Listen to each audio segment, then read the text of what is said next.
Cowboys are back in town. Philly and Dallas. Let's rock and roll.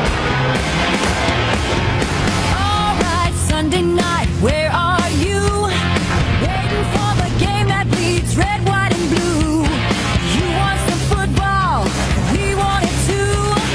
Hey, Jack, it's a fact. The show's back in town. Eagles and the boys are division showdown. The stadium's rocking. Time to crank up the sound. The NFL's best have come to play. Coast to coast, there's just one thing left to say.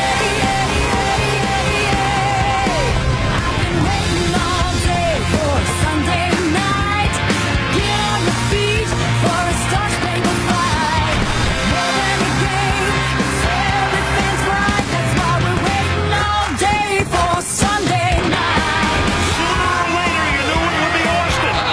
Now we're playing some football. To the end zone, and that's caught for a touchdown. Sunday night football on NBC.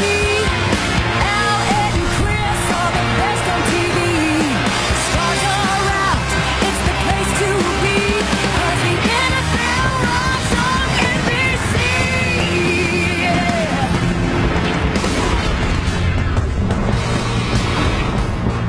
The roof is closed. The place will be jumping tonight as the Dallas Cowboys come out onto the field at Cowboys Stadium in Arlington, Texas, ready to take on Michael Vick and the Philadelphia Eagles on NBC's Sunday Night Football. Al Michaels with Chris Collinsworth and Andrea Kramer.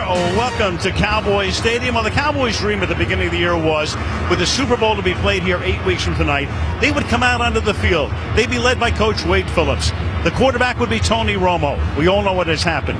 With Wade Phillips fired a month ago, and before that, Tony Romo breaking his collarbone, that's not even a pipe dream right now. Jason Garrett is the interim head coach, and John Kitten is the quarterback. The team is 4-8, though they have won 3 of their last 4. Right now, they are simply spoilers. Now, the Eagles could be here on the night of February the 6th because they're 8-4, tied with the Giants for the top spot of the NFC East. And, of course, Michael Vick has been the big story. He's an MVP candidate. He's the leading vote getter for the Pro Bowl right now. And without question, the biggest story in the National Football League this season, he's having a fabulous year. Michael Vick, and we talk about him and Donovan McNabb, who he supplanted.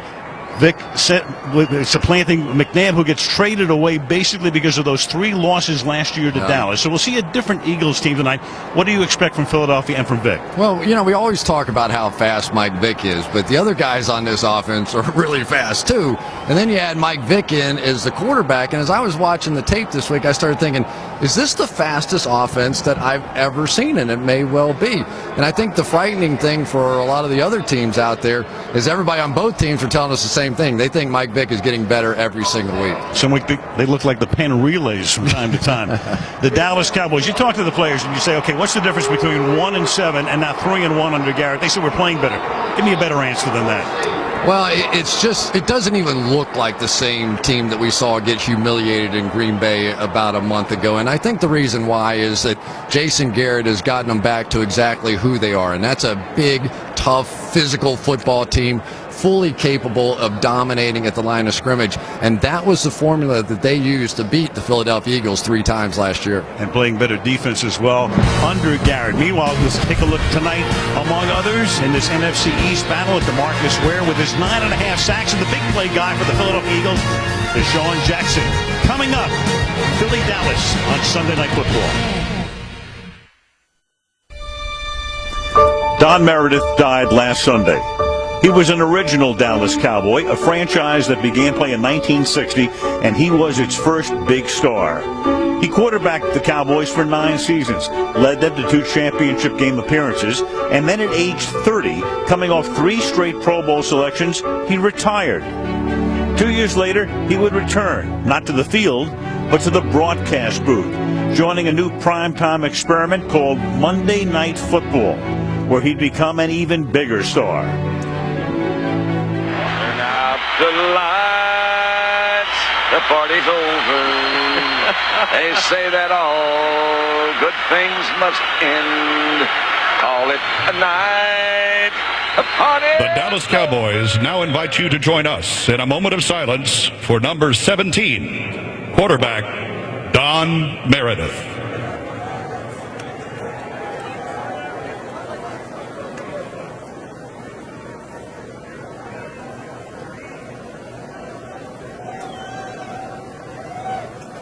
Thank you.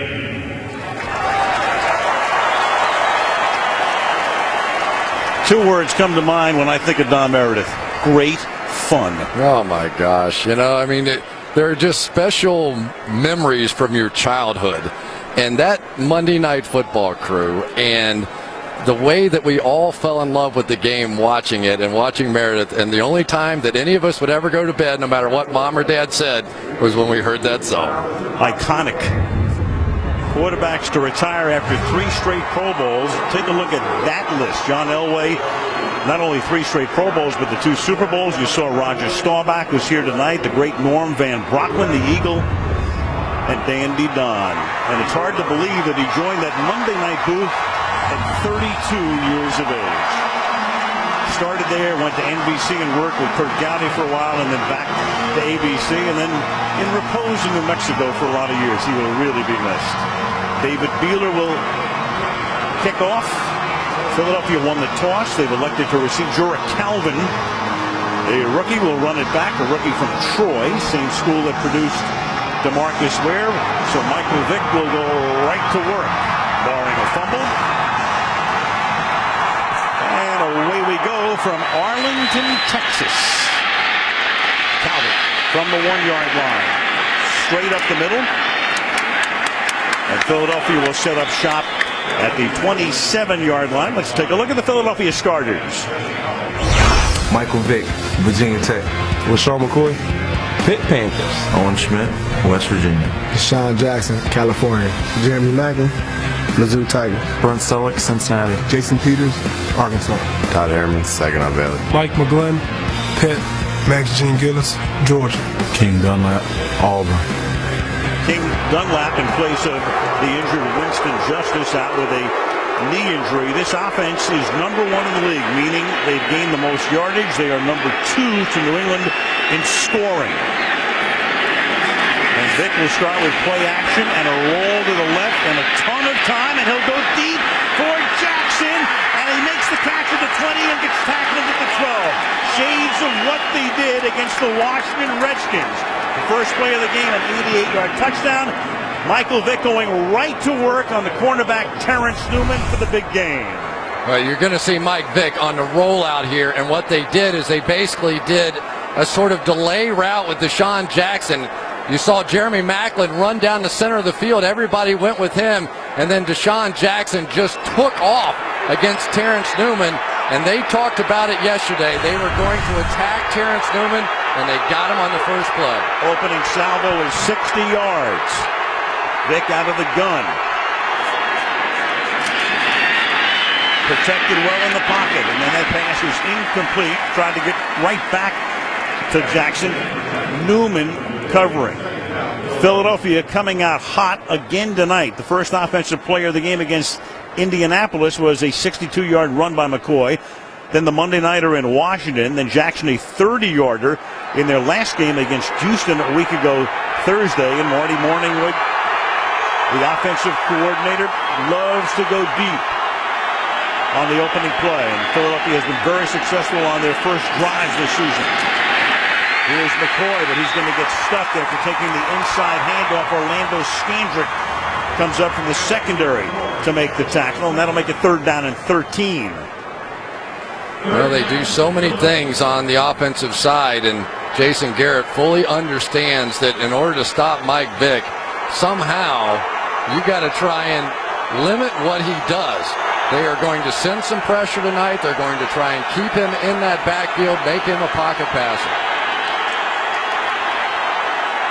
And now with a 5-receiver set against the dime defense. Dallas almost jumps.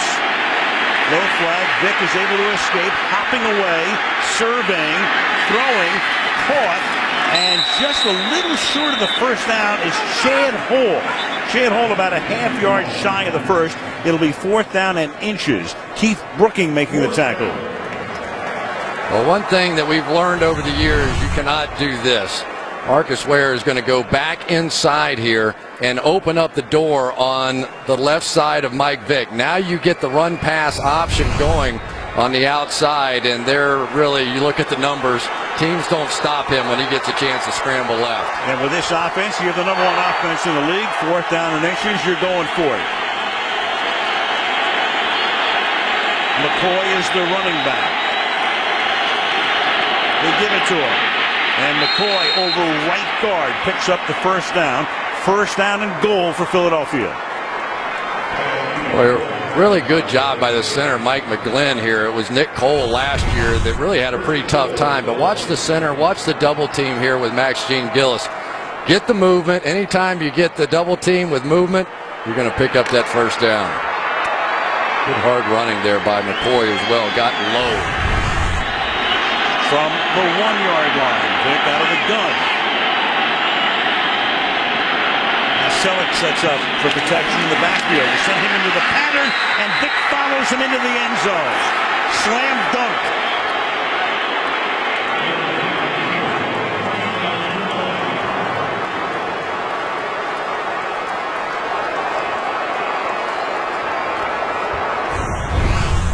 It's just so difficult when you go into these spread formations and then they bring the tight end Brent Selleck back inside to get the lone remaining linebacker inside. That was Brady James, and talking about an impressive first drive. We talked about how explosive this offense was. Goodness gracious. Akers for the extra point. Well, Jerry Jones not the only opposing owner who's watched the Philadelphia Eagles go down the field and go down the field in a hurry. Started off with that 60-yard bomb to Jackson.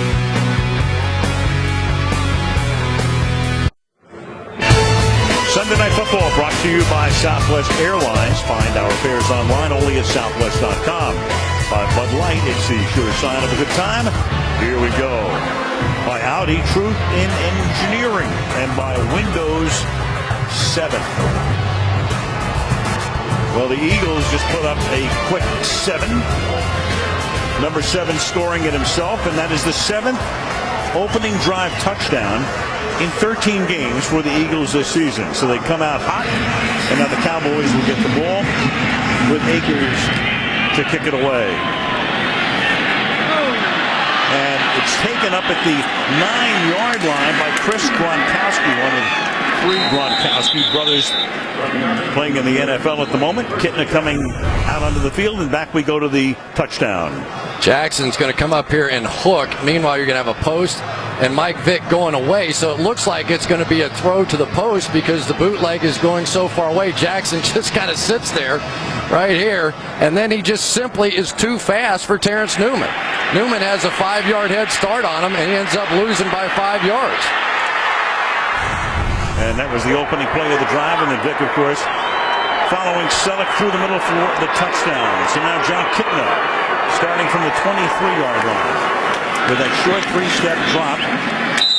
And it's about a 3-yard gain. Martellus Bennett making the catch. Here are the Cowboys starters. John Kitna, Central Washington. Felix Jones, Arkansas. Chris Gronkowski, Arizona Wildcats. Miles Austin, Garfield High School. Roy Williams, Texas. Jason Witten, Tennessee. Doug Free, Northern Illinois. Kyle Kozar, Arizona State. Andre Gerard, Colorado. Leonard Davis, Texas. Mike Colombo, Boston College. That offensive line, which was a big problem earlier in the season, has gotten healthier and better. And you saw the Eagles jump, and now you've got Felix Jones, who gets taken out of bounds at the 40-yard line. And the Cowboys signaling as Terry McCauley comes over to make the call that it was offside. Offside. Defense number 58. Penalties decline. First down.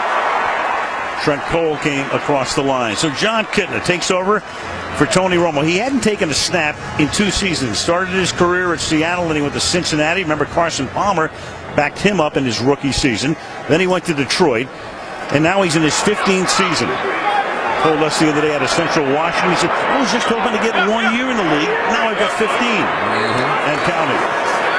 First down, a little swing pass to Jones, and Jones gets taken down from behind by Darryl Tapp. Let's take a look at the Philly defensive starters. Trey Parker, Oklahoma State. Mike Patterson, D, Southern California. Antonio Dixon, the U. Trent Cole, Cincinnati. Moses Foku, Maryland. Stu Bradley, Nebraska. Ernest Sims, Florida State. Celio Hansen, Texas Tech. Quentin Michael,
Boy, Antonio Dixon there just got lower than everybody else. He's going to split the offensive lineman here and just make the play in the backfield. That is just brilliant defensive line play. Low man wins. That's the phrase you hear when you're working on that goal line offense and defense, and Dixon was the low man there.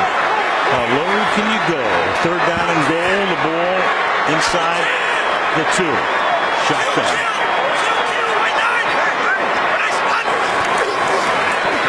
Kidner, short drop, and then he finds Witten for the touchdown.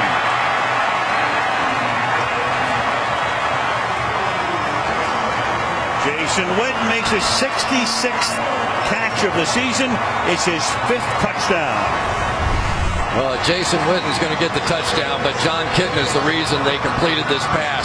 They come up there with 2 plays that they call in the huddle, and you could hear John Kitna yelling out, kill, kill, kill, which means he probably killed the run and came with the pass because he saw the pressure right up the middle. So Clay Parker came from the outside to put the heat on. Both teams with 1-yard touchdowns. Extra point by Beeler is good. Knotted at 7. Check out Sunday Night Football Extra at NBCSports.com, and that's the way it'll look right up to the minute. All the statistics right there. Philadelphia with 72 passing yards. Dallas with 8. But Dallas with the 54 rushing yards. Each team scoring on its opening drive. 5.5 to go in the quarter. Beeler to kick off, and Jordan Calvin ready to run his second kickoff of the night back from the 1-yard line. He's taken down shy of the 20-yard line with 5:27 to go in Arlington, Texas. Witten for the score. 7-7 the score.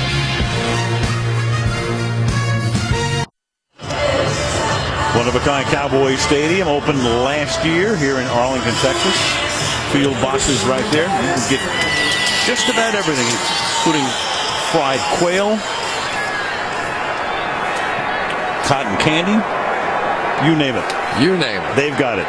Eagles, fresh off a win a week ago Thursday against Houston. Andy Reid gave them 5 days off after that game, so the team should be very fresh tonight. Looked like it. We got a tip ball here intended for Selleck, and it was tipped by Anthony Spencer. Let's go back to the opening play from scrimmage. You know, we all kind of marvel at what we see from Mike Vick. We just wanted to document it a little bit for you. There we go. That little just casual throw at 61 yards in the air. Watch his elbow here. Watch the torque on this elbow. I mean, that's not like a running kind of effort, stepping into it. That's just sort of a flip. He's more accurate than ever. And again, a little trickery from Philadelphia this time as Jackson will get run out of bounds by Jenkins. Slow developing play with Macklin getting it and then flipping it to Jackson. Let's take a look at the Dallas D. Stephen Bowen, Hofstra. Jay Ratliff, Auburn University. Igor Olshansky, Oregon. Anthony Spencer, Purdue. Brady James, LSU. Keith Brooking, Georgia Tech. DeMarcus Ware, Troy University. James Newman, Kansas State. Gerald Sensabaugh, North Carolina. Alan Ball, Detroit DePorge. Mike Jenkins, South Florida. 3rd and 8 out of the gun. You've got Macklin and Jackson both wide right. Macklin working out of the slot. Vick stepping up, feeling the pressure, a spin around, and then Vick is only able to get to the 21-yard line. There is Brady James. Fist in the air because they stop him. 3 and out. Well, DeMarcus Ware is the guy that you have to stop. 9.5 sacks on the season. They're going to try it with 2 tight ends here. And he's going to miss the first time and sort of hustle his way all the way back around. But Mike had a chance to escape that way, but his wide receivers were flanked to the right, so that time escaping left wasn't nearly the benefit. Sad Waka will do the punting. Brian McCann is back to receive it. And the ball for a fair catch and make it at the 39-yard line. Cowboys hold. They have the ball with 4:08 to go in the quarter. Knotted at 7. Tomorrow night, Jay Leno will done. Luke Wilson's older brother, Owen, will be with Jay on The Tonight Show all this week right here on NBC. Cowboys Stadium on this chilly Sunday night. Low 40s outdoors, low 70s with the roof closed. First down, a little swing pass. And getting back to the line of scrimmage is Jones. Now, Tony Romo suffered a broken collarbone against the Giants in late October. Take a look at how close these guys are, though. What Kitna has done. Yards per pass, even. Touchdowns and interceptions, almost exactly the same. Quarterback rating a little higher for Tony. Tony is on the mend. Will he be ready before the end of the season? Might be. He might get cleared. But the question is, will he play? I would doubt it. Even if he's cleared to play, last 2 games on the road, at Arizona, at Philadelphia, they might just be content to let him mend completely, not take any chances, have him ready for next year. 2nd and 10. Pass is caught at the 45-yard line by Miles Austin. The Eagles are saying no. Bradley is saying it hit the ground. 17 yards. On the outside, Miles Austin, who hasn't really been much of a factor the last few weeks, got some single coverage on Dimitri Patterson. And it's interesting because the Philadelphia Eagles, without their 2 original starting cornerbacks, have been a little hesitant lately to blitz because of the people they have back in coverage. And that time the Cowboys with a run formation and then threw out of it. From the 45, the inside draw goes to Felix Jones. Speaking of Romo, let's check in with Andrea Kramer. Andrea, what do you know? Well, Al, Romo said that his broken left clavicle is still not completely healed. He's got limited range of motion in it. He told me in order to come back this season, he has to be able to handle his own body weight. For example, he still can't even sleep on his left side. He also can't take a hit there yet on that left shoulder. And everybody that I've talked to, players and coaches, not optimistic he'll return this season. Well, I'm with you on that, because even if he's able to play, let's say in that last game, what's the upside? You're not talking about playoffs, as Jim Mora might say. Playoffs. Jones taken down. Patterson coming up after Bradley is the first guy there. Under 2 minutes now in the quarter. One of the guys that we've seen great improvement in is Stuart Bradley, of course, coming off of the knee injury a year ago that knocked him out for the entire season. But lately you can see him back to just playing. He's not thinking about the knee anymore. He is just making aggressive plays, and it is going to be greatly needed here tonight against a pretty good running team in the Cowboys. 3rd down and 9. And the Cowboys have committed to the run, especially over the last 4 weeks. Running more and running early. Here a pass on 3rd down, and no first down, though, as Ogletree runs a short pattern and gets tackled at the 40-yard line by Trevard Lindley, the rookie corner from Kentucky. Well, we knew we were going to see a few new looks out of the Philadelphia Eagles defensively tonight. Anytime you're playing a divisional opponent, you're going to see some little tricky things. Watch Darryl Tapp here drop back like he's going to go in his own blitz and then rush up. So they're trying to throw a few curveballs at the Cowboys. Now you've got Matt McBriar, and Deshaun Jackson drops back to accept this punt. And it's a high floater, which Jackson will make a fair catch on at the 11-yard line with 45 seconds to play. Andy Reid, 12th year as the coach. Michael Vick at quarterback. And take a look at this, passing from inside the pocket. Last season as a starter in Atlanta in 2006, those numbers. And then you look at these numbers, and you take a look at the improvement, the difference that you see in Michael Vick 4 years later, Chris. Yeah, and I think that you have to give this coaching staff a lot of credit. I really do. I mean, Marty Mornhinweg and Andy Reid and all the guys have found a willing participant in Mike Vick. Andy was telling us last night, he said, we faxed things to his house, and the next morning the guy has them completely memorized. That wasn't the case in Atlanta. And Vick will slide away and throws a bullet to Macklin, and that's caught for a first down. Up at the 22, he's covered there by Newman. You know, Jeremy Macklin is the guy that leads the Eagles in receiving yards this year and second in catches. And if you're going to leave him one-on-one on the backside, we see a lot of times the Pittsburgh Steelers will do this. They'll overload the formation to one side. But Macklin has become that one guy on the backside of a lot of these formations. But if you're going to try and play him one-on-one, he's going to get you. The Eagles will let the clock run out to end the first quarter. Each team scoring on its opening drive. End of the first quarter at Cowboys Stadium in Arlington, Texas. The Philadelphia Eagles 7 and the Dallas Cowboys 7. And NBC's Sunday Night Football resumes after these messages.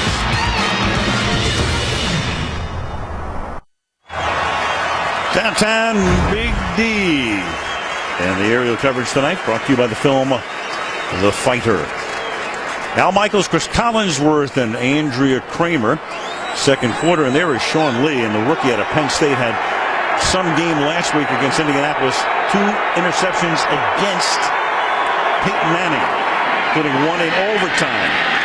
And Vick will throw, and it's incomplete. They get to Vick as he releases it. So he goes down. DeMarcus Ware got there. And, of course, Andy Reid was complaining to the league about some of the shots that Vick was taking. Well, one thing you do not want to do is try and block this guy with a fullback. That is sensory overload right there. Without question, the best pass rusher. And those are the kind of shots that, if you're Andy Reid, you would like to avoid on your MVP candidate, Mike Vick. They're moving Ware to both sides and probably going to try and get him matched up on King Dunlop, who's in there for Winston Justice. Second down and 10. And the inside handoff to McCoy. Well, Michael Vick, Chris, you take a look at him and you think about what might have been in college. He goes to Virginia Tech because he wants to stay close to home. The defensive coordinator, and there he is, Paul Pasqualoni, who took over as the defensive coordinator after Phillips got fired. He was the coach at Syracuse for a number of years. He was McNabb's coach when Donovan was at Syracuse, and he recruited Vick, and Michael admitted last night, he said, that was my second choice. I almost went there, but I went on a recruiting trip. I had a great time, but I got sick. Too cold. Went home. 3rd and 6. And here's McCoy, and he gets stuffed by Ratliff. Big nose tackle. Clogs the middle, and it's 4th down. Boy, Jay Ratliff gave the Eagles nightmares last year, and here he goes again. Watch him just swim Mike McGlynn, the center here, and just work his way past Max Gene Gillis. Kind of an interesting call when you have a quarterback like Mike Vick and the ability to get on the edge on about a 3rd and 6. Rock his kick just underneath the big board and calling for the fair catch as he backs up at the 17-yard line. Here's McCann that almost hit the board. I saw you checking it out. Oh, yeah. Cowboys Stadium, Arlington, Texas. About 90,000 tonight. The seating capacity here is somewhere in the 80s, and then there's a lot of standing room. And, of course, you have that board, which is 90 feet above the playing surface and was almost hit by that rock-up punt. Felix Jones is the running back here as we start from the 19-yard line. Dallas with the ball early, second quarter. They run a draw, and that's Jones. How close did it come? Well, it looked like it got more than 90 feet in the air, but it wound up going to the side of the board. Check this out. What a shot that is. You ever think you'd live long enough to see a picture? Unbelievable. A football going past the 80-yard long scoreboard? Goodness gracious. Got a few views on YouTube. That board has not been hit in a regular season game, only in a preseason game last year. And if it hits the board, it's just a do-over. Play is dead, you do it again. 2nd and 10. Getting rolling. And here is Jones. And again, it's Jones now and Choice in the backfield. Marion Barber has been hurt for the past couple of weeks.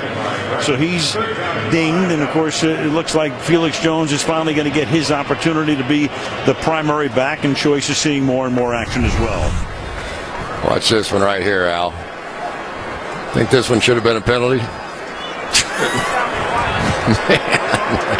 This is the Cowboys and Eagles going at it. Got a face mask as well. Hey, if they don't see it, it doesn't count. Pulls them all the way back. Never happened if they didn't see it. Kitten has started the game. He's 7 for 7, but all of them short for 33 yards. And this time it's batted in the air, and he's lucky that one wasn't picked. Trevor Laws, number 93, came in and got a hand on it, and now it's 4th down. I don't think anybody blocked Trent Cole at all on that one. And that's Bradley who's hurt. It's right off the right side of your screen there, and just a free runner. I'm sure that was a hot read for John Kitna. No question about it. Tashard Choice had to pick up the blitzing linebacker Stuart Bradley, and Bradley landed right on that elbow. Yeah. Injury timeout. Tomorrow night, it's called the Sing-Off vocal competition, where their voices are the instruments. The Sing-Off tomorrow night, 8 Eastern Pacific, 7 Central on NBC. 4th down. We'll give you the report on Bradley in a second as he walked off the field. McBriar's punt. Jackson backs up, fields it at the 16-yard line. And gets taken out of bounds. Bradley, and there goes Jackson with a little shoving on Jesse Holley. No harm, no foul. Meanwhile, Bradley landing on his elbow. Missed last year with a torn ACL, and a concussion rendered him inactive for one game earlier this season. And he get cut by Tashard Choice. And we'll see probably more than you want to see right there with the elbow landing on the ground. And too bad, because Stuart Bradley had been playing well. He'd finally gotten healthy from the knee and takes the long walk again. So he's out at least momentarily. Asante Samuel inactive tonight. 2-yard gain here from McCoy. So many storylines here. Of course, one of the big stories in Dallas is who coaches this team in 2011. So far, so good for Jason Garrett. 3-1. Williams doesn't fumble on Thanksgiving. They're probably 4-0. Jerry Jones wants to take his time, though. He doesn't want fool's gold. Now, if Garrett winds up 6-2 or 7-1, it's going to be a situation where a lot of fans are going to want him to be hired. But Jerry wants to look around. Yeah, but what Jason Garrett's done so far has been pretty impressive with this bunch. And I tell you, just walking into practice the other day, it was a completely different atmosphere. 2nd down and 8. Here's Vick rolling again. And shoved out of bounds into the bench. And was that a late hit? Anthony Spencer got there. And he gets shoved right into the Eagles bench. So everybody gets up off the bench. And a few words for Spencer. And there's Reed, who's as angry as he gets. Well, remember, Andy Reid complained to the league and anybody that would listen this week that you've got to protect Mike Vick. You can't treat him like he's some superhuman guy. Boy, I tell you, the initial contact was made just before he went out, but Andy Reid's going berserk. That's exactly what he said. He said, if that's Peyton Manning, if that's Tom Brady, I guarantee you get a flag on that one because it's Mike Vick. They consider him a running back. We don't get it. You almost always see a flag on a play that's that close. Now Vick, none the worse for wear, but the pass is incomplete. I was surprised, weren't you? I mean, really, yes. When I just saw it in real time, I was surprised that wasn't. Not even that it's Vick, it's anybody at this point. I mean, he's right there on the sideline. That left foot's out of bounds, and Spencer makes the hit. He did initiate contact just before the foot came down, so you have to give him that much. But we have seen historically, if they're going to err on the side of protecting the quarterbacks. Now Rocca with another chance to hit the scoreboard. Brian McCann, the rookie out of SMU, who's had a pretty fabulous last month. That one is well under the board. McCann from the 20-yard line, and he gets decked, and then the ball will roll out of bounds. Philadelphia could not come up with the recovery, and Dallas will maintain possession. McCann, as he makes the catch, gets whacked.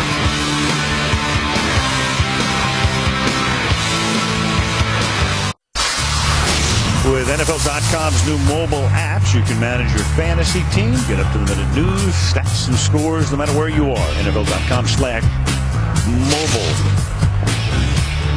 Christmas in the Metroplex. There is McCann. That's his 3rd fumble. He's had 2 huge plays recently. One as a defensive back against Eli Manning in New York, and the other a 97-yard punt return against Detroit. Elgin Buckley with a hit on the punt return, and then Kitna goes to work here, hitting Miles Austin. One guy missing for Dallas is the great-looking rookie Des Bryant.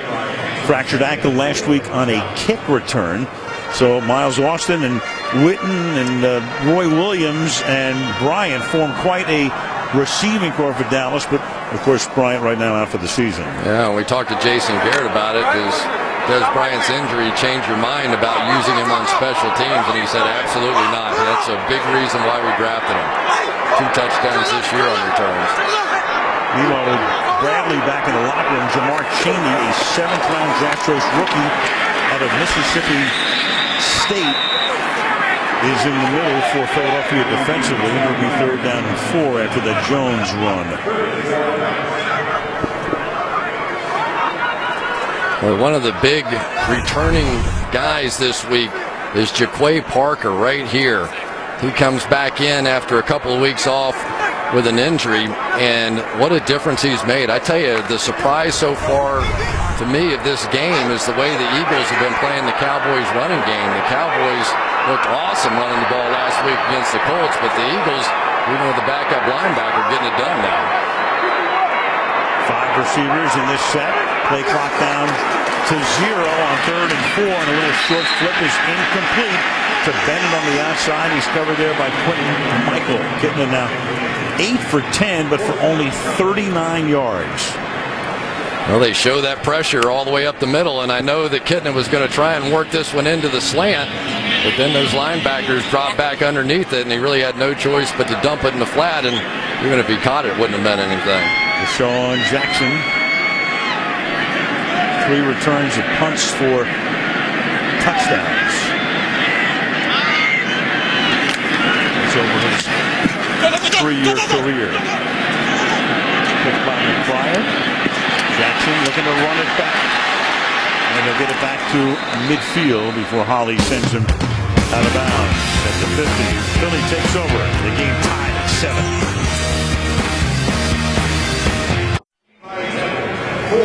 Offensive coordinator Marty Mornhinweg and James Urban with the quarterbacks, and Michael Vick, and of course that whole brain trust with Andy Reid, whose pedigree is offense as well, getting together and creating for Michael Vick what has been his best season so far. Yeah, they've been trying to break him of the pop, drop, and hop, as they call it. When he was with Atlanta, you'll see when he leaves the center, he sort of pops out of there, and then, I don't know, maybe trying to look over the line of scrimmage, gets his drop, then watch this hop.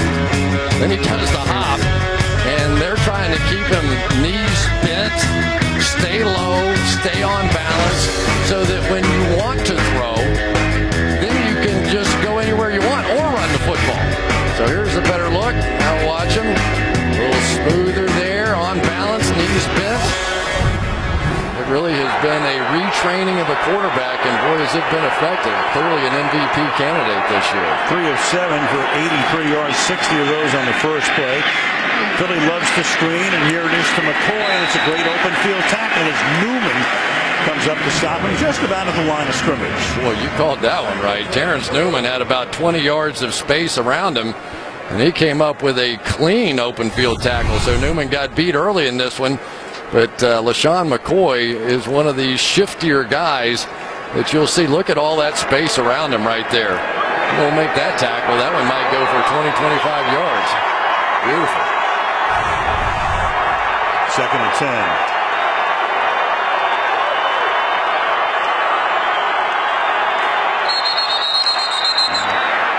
Flag comes in. Encroachment, defense number 90. 5-yard penalty, 2nd down. Jay Ratliff. Let's go to Andrea. Well, guys, Stuart Bradley walked right off the field. The trainers were holding his right arm. He went in for an x-ray. He has a dislocated elbow. He is out. You know, he's been so productive in that 4-year career and yet so injury prone. Right, he missed last year with a torn ACL, had a concussion in the opener this year, missed the next week, and now with that elbow, and of course that means you've got the rookie Jamar Chaney, who's going to see a lot of action. On the draw with McCoy, and McCoy gets to the 39-yard line. McCoy, and he's the guy, of course, who takes over for Brian Westbrook after Westbrook with that scintillating run in Philadelphia through the years. And here's a guy averaging almost 5 yards a carry. Here's a guy leading the team in receptions, has 67. coming in. They called him Shady. His mom called him Shady when he was a kid. Lovingly, right? Shady. Chad Hall lines up as the running back. He did everything when he was at the Air Force Academy. He swings out here, and Vic will throw it over the middle, and wide open is Jackson inside the 20, and they shove Newman away, and Jackson gets inside the 5-yard line. Jeremy Macklin throwing the block, and that'll make it first down and goal after a gain of 36 yards. Well, I think that the mere fact that Chad Hall was in the backfield just completely fouled up the Dallas Cowboys. You could see Gerald Sensabaugh was getting screamed at by Alan Ball, I believe it was, trying to tell him to get up and get into that hole, and there was just nobody around. They just blew the coverage on that one. Jeremy Macklin down the field almost turned that one into 6. So now McCoy is the back here. And Vic off play action. Vic under pressure, and Vic's just going to fire that one out of the end zone. And he was outside the tackle box. DeMarcus Ware was there, and so there is no intentional grounding, and it's second down and goal. Well, even when DeMarcus Ware gets knocked down, he still finds a way to hustle up and get himself back into play. They're throwing a lot of different looks. They're putting DeMarcus Ware over on King Dunlap's side, but they're not letting Dunlap block him. They're using backs. They're using tight ends. They're double teaming him on every opportunity. 6.5 to the half. Second and goal. Drive started at midfield.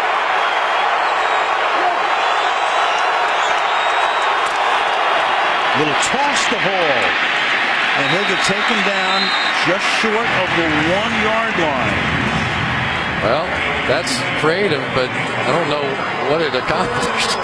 It's kind of a little shovel pass to the side. They've got a lot of creative stuff to Chad Hall, but none of it's really worked. Last week he was sort of the wildcat quarterback, and that didn't go so well, so they do this little thing here, and that didn't work, so I'm sure they've got something else in mind. Ball 5'8" and 187.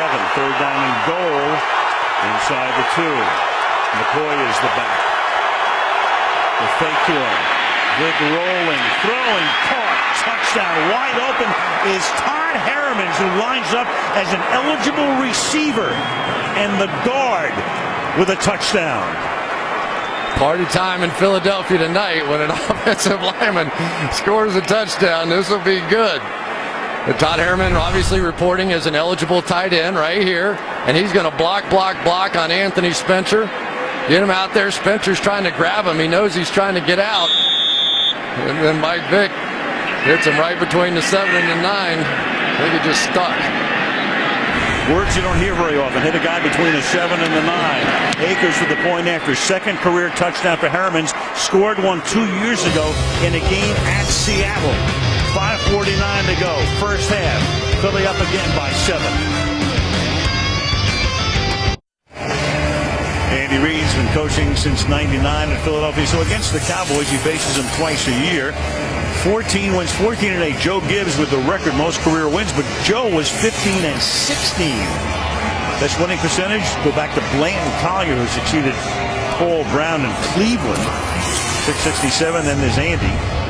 And Andy Reid, who was on Mike Holmgren's staff in Green Bay for so many years. He came in after Ray Rhodes had coached the Eagles for 4 years. And it's quite a run. He's second in tenure only to Jeff Fisher, who's been in Tennessee, and before that, of course, Houston as part of that same franchise for 17 years. Kevin Ogletree.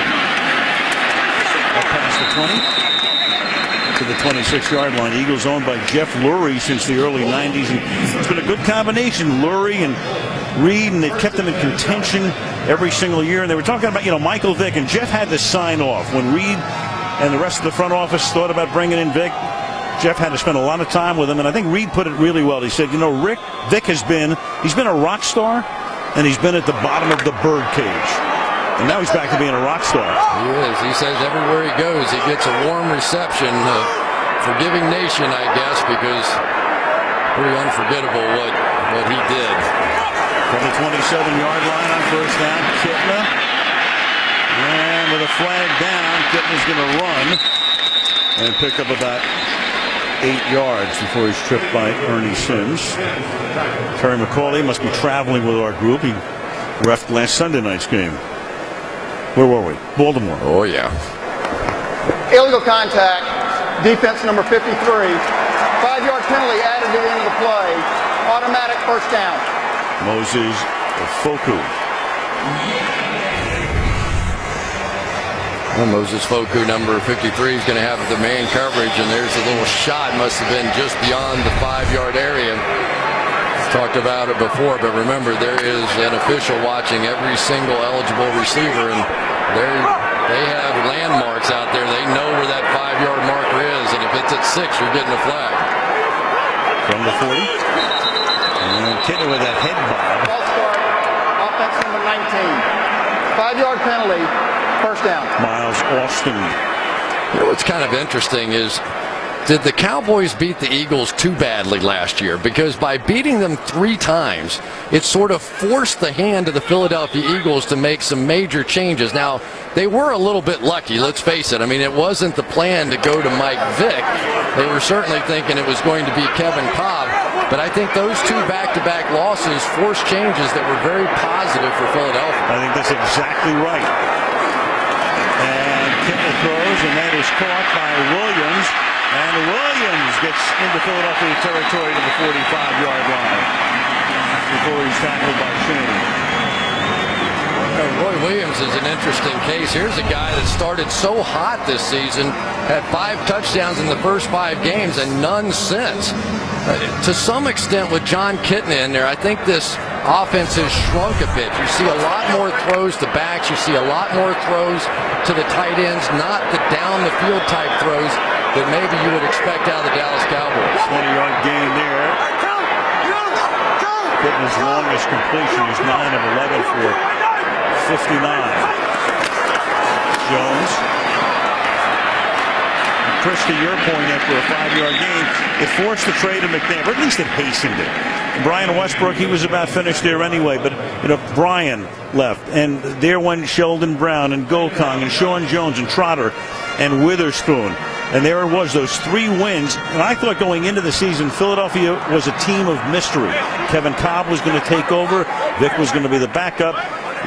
What kind of a team? Would they be a 12-win team? Would they be a 5-win team? Were they rebuilding? What would they be?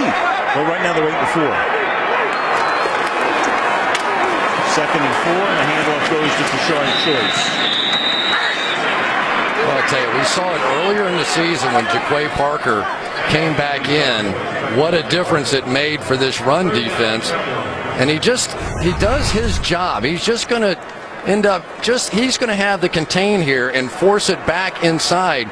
But for all the good things Brandon Graham can do as a pass rusher, it is this combination that's on the field right now in which we've seen the Eagles stop the run. And when you're playing the Cowboys, you have to do that first. 3-man front on 3rd down and 4. Now the backers come up to make it 5 on the line, and a little blitz from Kitna's right, and tipped in the air and then intercepted at the 23-yard line. Quentin Michael comes up with the interception on the pass intended for Austin and deflected, and Michael takes it away for Philadelphia. Well, really, it looked like Moses Foku got just enough of Miles Austin to kind of throw him off. There's Foku right there. Watch him. He's going to get this hit, and it just throws Austin off balance, and the ball gets on him a little bit sooner than what he thought. But for Miles Austin, after the monster year last season, drops have happened. I don't know you fully call that a drop. That was a catch and a good one. But for Miles Austin, we've seen a lot of balls come off his hands this season. That goes into the drop category. Well, first turnover of the game. Eagles lead the league in plus-minus. They're plus 16 on the turnover ratio table. And now Jason Avant makes his first catch and gets tackled to the 24-yard line by Orlando Scandrick. Yep. Here's Austin on target, drops last year 4, this year through week 13, 8. And they add one more to that now. Well, and you change quarterbacks, and the timing changes a little bit. And like I said before, Austin was one of those guys that was such a deep threat, and the offense has shrunk a little here lately. 2nd and 9 as we tick down to the 2-minute warning. And Vick under pressure gets hit as he throws. Here comes a flag as he was whacked by Anthony Spencer. Roughing the passer, defense, number 93. 15-yard penalty, automatic. Well, I'm not so wow. I think Anthony Spencer's thinking, what the heck? What I did was hit him. Got away with one earlier. They called this one. 2-minute warning. Yeah. As you check out 30 Rock in New York, Toyota halftime show coming your way. And among the things you'll find out about the latest on the Giants-Vikings game we scheduled for tomorrow night in Detroit, including how to get free tickets here in southeastern Michigan. To an NFL game? Yeah. There we go. Well, that happened before when San Diego had to play Miami and Arizona a few years back on a Monday night because of the fires in San Diego. And Vick will throw deep on first down, and that's Macklin, who was covered there by Scandrick. Back to the hit on Vick, the personal foul. You see Spencer coming in, and then Olshansky with helmet to helmet. Yep, good call. Terry McCauley got it exactly right. Spencer got away with one on the sideline, then another helmet to helmet on the other side. He's going to get, there's one, no doubt. And then Olshansky coming in on the other side is going to give him one as well. And then Mike Vick was poking around with his chest. Remember, he had the rib cartilage injury sustained in the game against Washington early in the season, and then he had to miss 3 games after that. Out of the gun here, under pressure, throwing, and it's intercepted, picked off by Sensabaugh. And he's tackled by a butt at the 30-yard line. Gerald Sensabaugh gets it back for the Cowboys.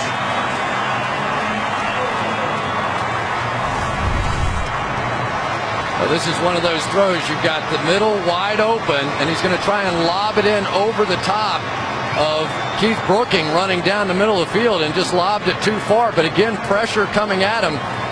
And the one thing you know about hits on the quarterback is they do add up, and you end up seeing mistakes come later in the game. Now, certainly, it's tough, but with Mike Vick, he's taken a lot of shots, and they are having a tough time blocking. King Dunlop is struggling over there against no matter who they put on him. More takeaways. Now Spencer again putting the heat on Vick as he tried to get it to Selleck over the middle. Inside handoff out of the gun goes to Jones, and it's a good run, a gain of 10 yards. And we'll see where they spot the ball, and they do give him a first down up at the 43-yard line.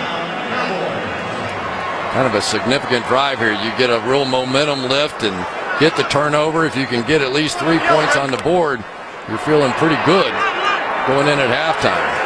2 timeouts for the Cowboys. 1:15 and ticking down. Kitten on first down. Look out, avoids the initial thrust. That was Joselio Hansen creating that as he came in untouched, and then he gets finished off. Darryl Tapp got there to make sure they didn't get away. Another blitz. You're going to get here, and then shoot the gap right down the middle by Joselio Hansen. They were not going to let John Kitna sit back there tonight and just make plays, and then Darryl Tapp came in there to clean it up. 2nd and 13 from the 40-yard line. Kitna throws, and that's caught by Witten, but it's only a short gain. Does save a timeout, but only 33 seconds remain. This was such a big play offense, with Tony Romo. I mean, Romo, you knew who he was. He's sort of a little Brett Favre-ish almost, and yet with John Kitna, the percentages were like 75% of the throws within 10 yards of the line of scrimmage. So I think the whole team kind of had to adjust to this new style of quarterback. Tonight, Kitna's only thrown 3 incompletions and 13 passes, but he's averaging less than 5 yards a pass. So almost everything has been underneath. 3rd down and 9. And he gets that one away, and it's caught by Ogletree, and he spins away, trying to get out of bounds, but can't. They'll have to take a timeout. He does have the first down at the 45-yard line with 25 seconds to the half. Timeout, Dallas. And we're back in there with the numbers for Kitten. As you can see, everything is underneath. He's only thrown 2 passes more than 11 yards from the line of scrimmage. They have 1 timeout. The ball is at the 45 as they try to work their way at least into field goal range. And you've got a false start here. False start, offense number 85. 5-yard penalty, first down. And that's Ogletree, who's caught his first 2 passes of the season in tonight's game. It was kind of interesting. John Kitten has said, I feel completely comfortable with Kevin Ogletree because we worked on the scout team so much. You know, sometimes when backup quarterbacks move up to the quarterback, they kind of like having some of those scout teams, guys that they have better timing with than they do with Roy Williams or Miles Austin. On the screen. First and 15. Kitten rolling and then throwing, and the pass is too high. Intended there for Ogletree. Down to 20 seconds in a timeout. They get the ball to about the 35-yard line. They still have a shot because Beeler has a big leg. Well, John Kitten's game is not really rolling out. And earlier in the year when we were watching some tape on him, his accuracy on the move is just not that good. He had a chance to step up in the pocket there, and that is really much more his game. Second down and 15.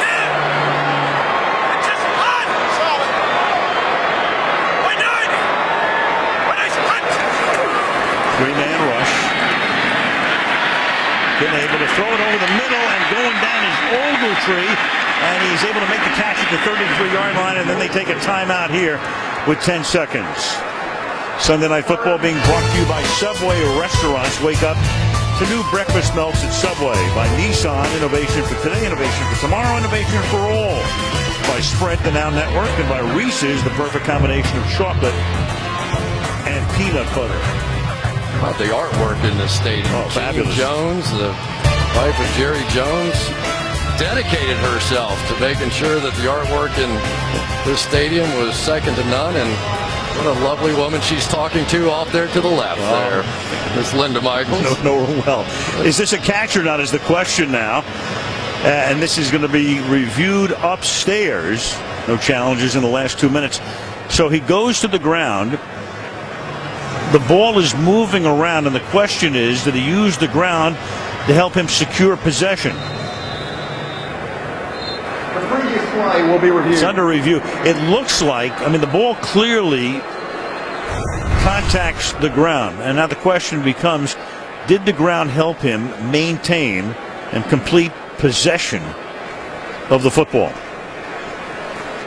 I wonder if Vince Lombardi would have ever imagined we were going to micromanage catches and plays and slow down instant replay. You know what Vince would say? What the hell's going on out there? I think he would too. He's got it. Well, now, you know, your gut's going to knock it around a little bit. I never saw it really move. I would say, I mean, it's clear to me that the ground helps him gain possession of the ball. I think this one is going to be overturned. Terry McCauley is under the hood. Garrett, at the age of 44, coaching in his 5th game. Jason's father was in the personnel department, scout here for a long time, a former college coach. Once coached at Columbia. Jason went to Princeton, then he went to Columbia, and his father got fired, and he went back to Princeton.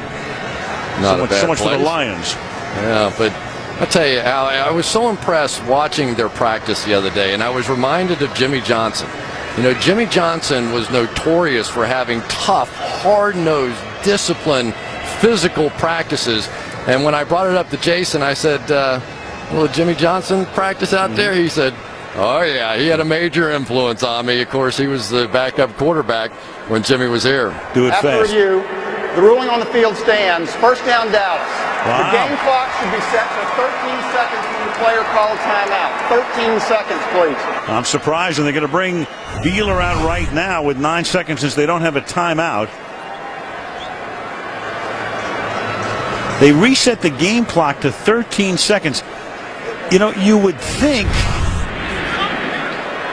you might run one more play here, especially with 4 more seconds on the clock, but they're going to pass that opportunity up and go for a 50-yard field goal. Now McCauley is going to move over to the other side.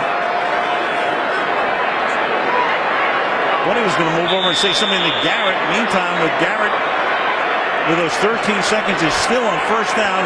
Going to have Beeler attempt a 50-yard field goal. Now you get a whistle before the snap. First charge timeout, Philadelphia. And Reed calls the timeout. 30-second timeout. Wouldn't this be interesting if Garrett would rethink this because Reed called the timeout and try one more play, Chris? Yeah, and I think at the very least here, you may, as Jason Garrett, want to just make sure. There we go, just going to freeze him a little bit. That was the intention there. I love watching Andy Reid sort of timing that baby out. He likes doing that. But, you know, at the very least, you may want to just drop back, even if you don't want to risk a throw and throw the thing out of bounds so that you don't have to end up kicking it off. You could actually do that twice probably and get away with it. Or work the sideline, just try to get it deeper downfield with 13 ticks. But Beeler should have no problem with the distance here. Correct. That's not the issue. It's that old accuracy thing. 50-yarder.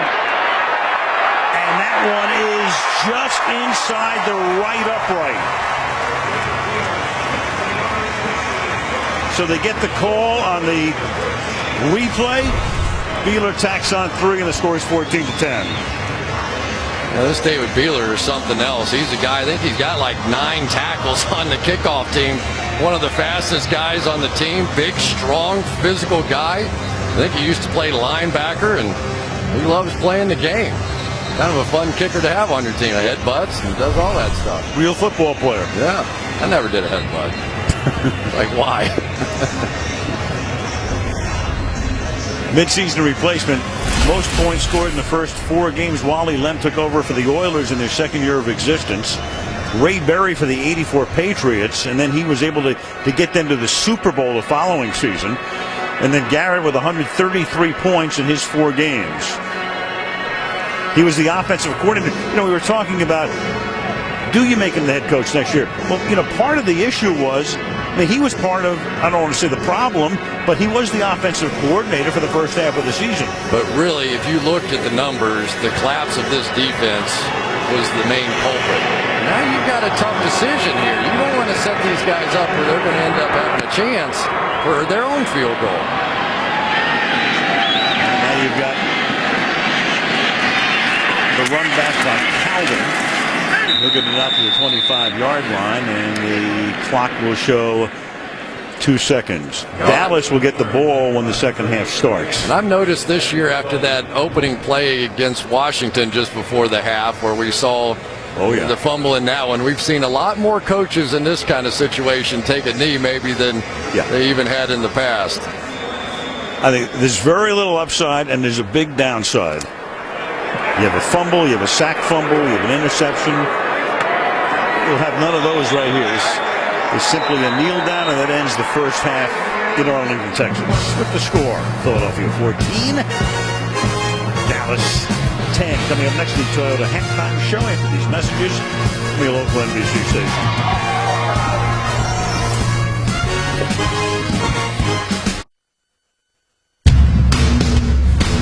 It's what the playing for Sunday Night Football. All eyes on us tonight.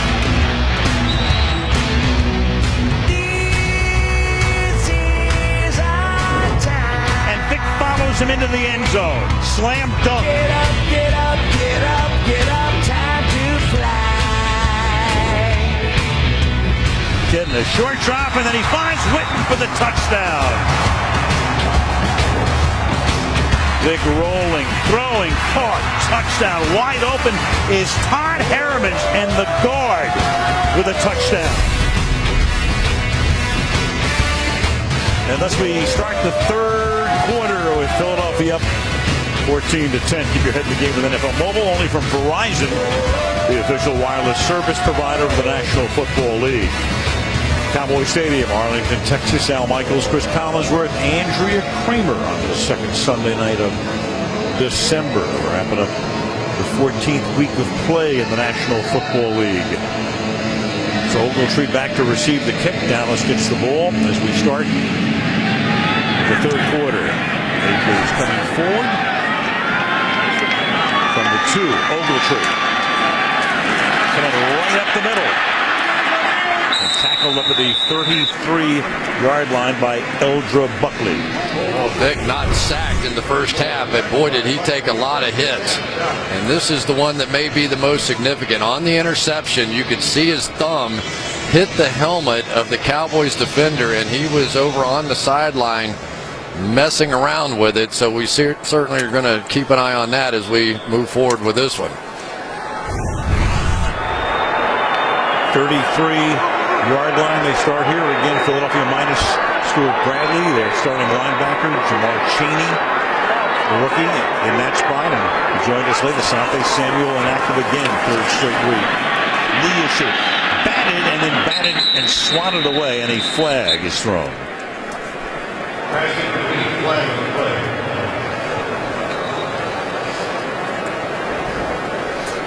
I think this ball is going to be tipped, so the bat's going to be allowed, as long as it wasn't a fumble. There's no foul for illegally touching the pass. The ball was tipped by the defense. However, prior to the pass, illegal contact, defense, 5-yard penalty, automatic first down.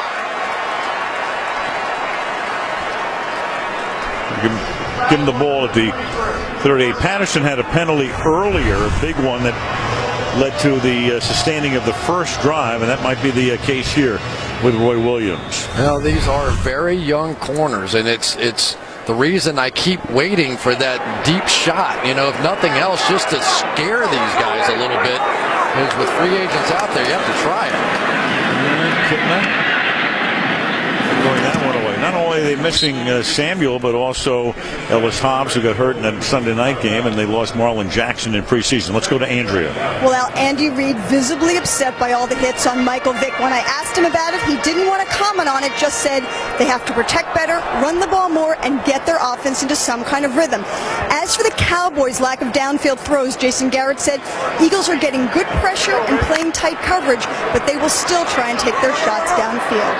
Let's see if that indeed happens here, because getting a 12 out of 17 for 92 yards. A 1-yard touchdown pass to Witten and 1 interception. And here goes Jones through the middle, and he'll get taken down by Jamar Chaney, that 7th-round rookie out of Mississippi State. Well, you know, pre-snap, it does look like they are playing 2 deep safety, so you would want to run the ball. But what's happening when they're snapping the football, one of the safeties, in that case it was Quentin Michael, is going to come down to play run defense, and so it has been difficult to try and run it. Rashard Choice is now the back on 3rd down. 3rd and 6. And that pass is caught, and it's Bennett. He's going to pick up the first down and still on his feet. And rolling forward to the 48-yard line, Martellus Bennett. Well, this is a good read by John Kedness. So you're going to see both safeties on this one drop back. And so now he's just going to check it down. And the one thing that I think is going to happen here relatively soon is Jamar Chaney is going to get tested. That time had Rashard Choice coming out of the backfield. When they open it up and get that one-on-one, I'd sure want to see what that young rookie could do in man coverage. And Bradley, the starter, with a dislocated elbow. And obviously done for the night, and that pass is caught over the middle. So he flings one downfield, and it's caught by Jason Witten, and he's tackled at the 31-yard line. It's a gain of 17. Well, and they went directly at Jamar Chaney on that one. You got Jason Witten, who's going to come straight down the field, but it was Jamar Chaney in that Tampa 2 drop that turned his back to Witten's side, which is kind of unusual. I mean, he is the obvious threat to work down the field. So let's see if Kitness stays in the middle of the field and tests that young man. Choice in the backfield now, and they use a fullback. That's Chris Gronkowski. His brother scored 3 touchdowns from New England in the Sunday night of Pittsburgh last month. Foku stopping Choice after a short game. Well, we have seen a much more physical presence out of the offensive line. Of course, it helped that Kyle Kozar is back playing the left guard position Free and Kozar over here on the left-hand side, going to get that double team, get Broderick Bunkley moving a little bit. And, that's the running game gets better as defenses get tired, so sometimes you have to be patient with it.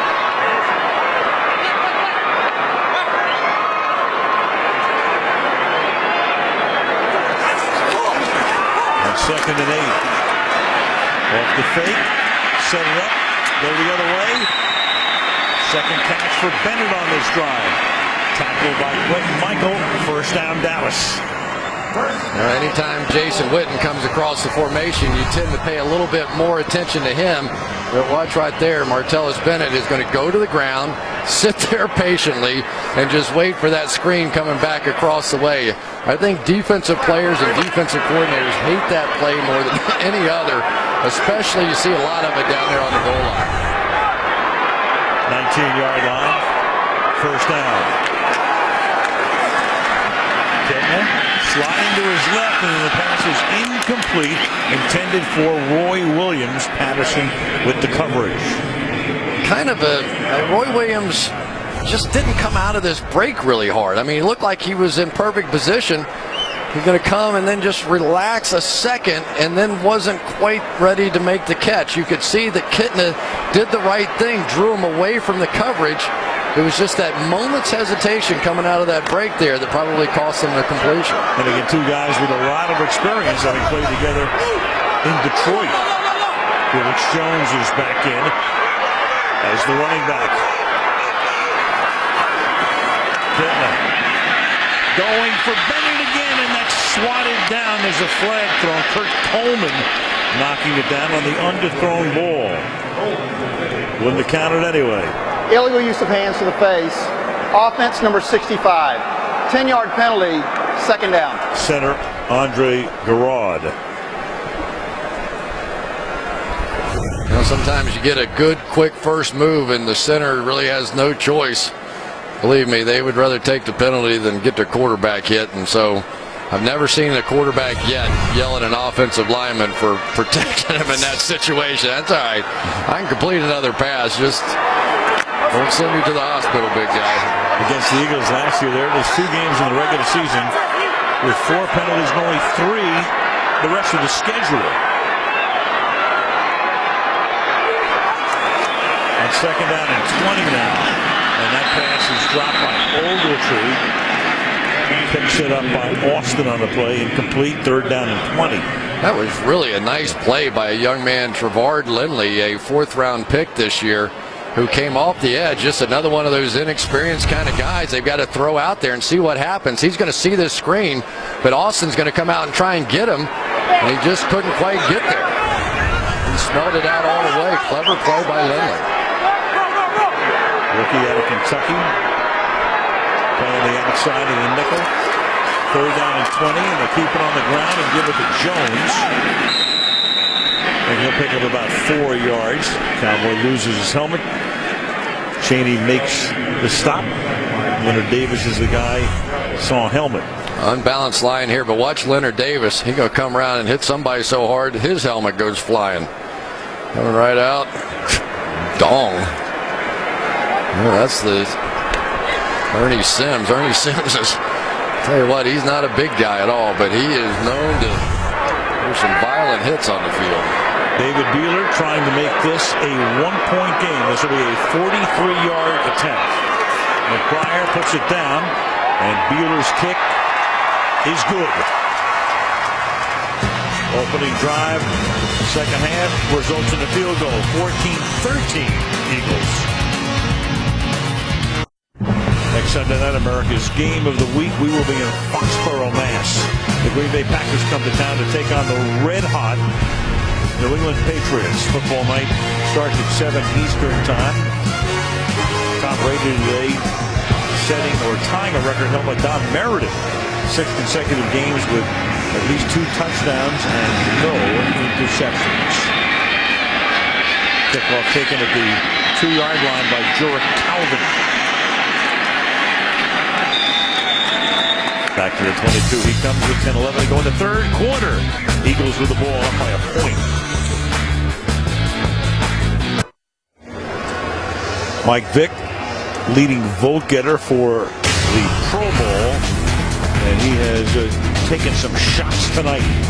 Sure has. Marcus Ware, Anthony Spencer, some legal, some borderline legal, and some completely illegal as we've gone throughout the course of it. But we saw Mike throw the interception. We saw him ding his thumb at the end of the first half, and that's a double helmet-to-helmet shot right there. Have to keep an eye on him now and see how that thumb is. Through all that, no sacks though for the Cowboys. A lot of knockdowns. From the 22, they start this drive with a little high snap out of the shotgun. And Vick will gun it downfield, and open is Jackson. He gets free, cutting across to the 44-yard line, a gain of 24. Well, here's what makes it so tough. This is that read option fake to LaShawn McCoy, who's had over 120 yards of offense in each of the last 3 games. So you kind of get frozen there. And now Mike Vick drops back about 15 yards deep. And all he's waiting is for Jeremy Maclin to clear out the deep corner. And then he brings Deshaun Jackson across. They've been hitting that a lot in the last few games. Called a gain of 22 yards. 44-yard line. There's the fake to McCoy. Vick spins away from Ware. Rolling against the grain. Has it deflected and intercepted. Picked off by Brady James. Well, if there's one thing every defense loves to do, it's getting Vick going the other way, going to his right to throw, and that time it pays off for Dallas. You can't blame this one on Mike Vick. This is a brilliant scramble play, and Jeremy Maclin's just going to let it go right through his hands. He does the right thing. He comes back to Vick. Great throw. Just bounces right off his hands. That is some throw. You're talking about dropping down sidearm while you're moving away from your body. Put it right on the money. Opportune time for Brady James, second career interception, 8 years in the league. The last one was in 06. Number 2 right there. Gives Dallas the ball and start with a screen to Jones. First down for Jones, and a lot more. Inside the 20, inside the 10. First and goal from the 2.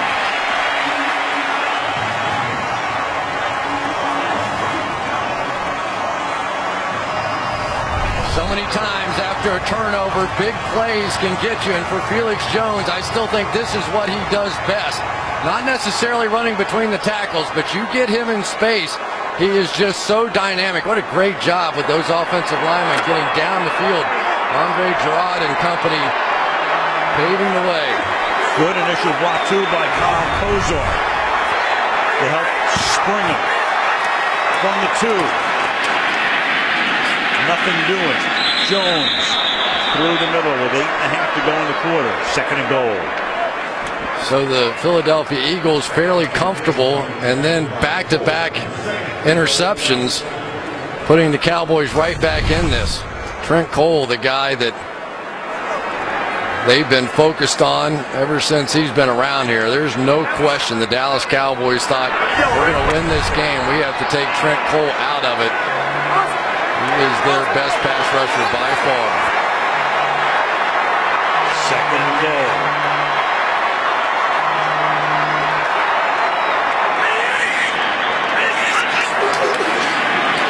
Jones.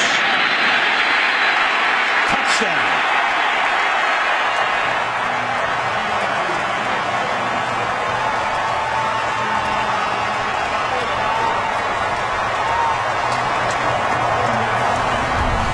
Make sure he crosses the plane before we do anything else. Certainly looks like it. Hard to tell where the knee is. Remember, they're calling it a touchdown.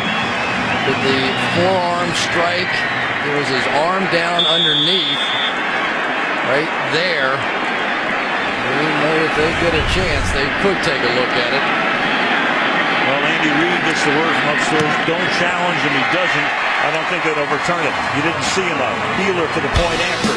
Jones into the touchdown after the James interception. Dallas by 6. Been going on for 9 seasons, and Tuesday night the tradition continues with the Biggest Loser live finale. That's Tuesday night right here on NBC. Holiday season Dallas-Fort Worth. We're in Arlington, about halfway between the two cities. 6-point Dallas lead after that interception. Set him up for the touchdown, and Chad Hall brings it back out to the 23-yard line. The tip, the James interception, and then Dallas moves in to take the lead. Eagles and Giants, each 8-4.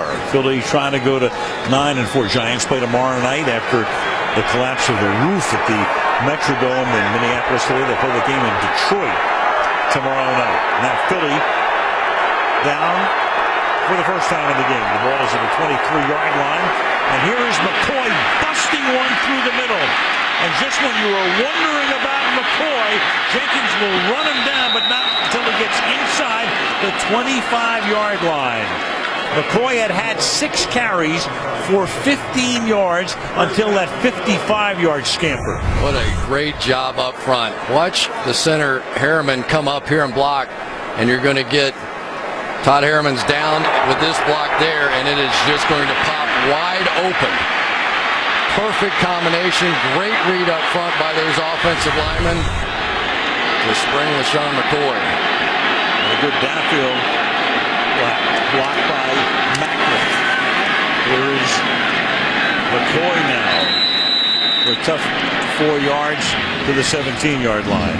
You know, it was so interesting. Before that carry, I kept wondering where LaShawn McCoy was. Until then, he had 15 yards rushing, 0 receiving, and usually he's such a weapon on those screen passes. And I think somebody, probably Marty Morningwig, asked the same question on the sideline, and they're starting to get it to him now. 2nd and 6. Jenkins limped off after that long run. Brian McCann in there. 2nd and 6 now from the 17-yard line. Vick pressured away and then gets the pass away, and Sensabaugh is right there to tackle the fullback Owen Schmidt as he makes the grab. Boy, there aren't many people that are as athletic as Mike Vick seems to be on the field out there. DeMarcus Ware that time kind of got blocked on the outside, but it almost looked like he was moving faster than Mike Vick. Watch him after Peters gets him a little bit, and they're going to try and get a chip. But then when Mike Vick tries to turn on the gas a little bit, so does DeMarcus Ware. 3rd and 4.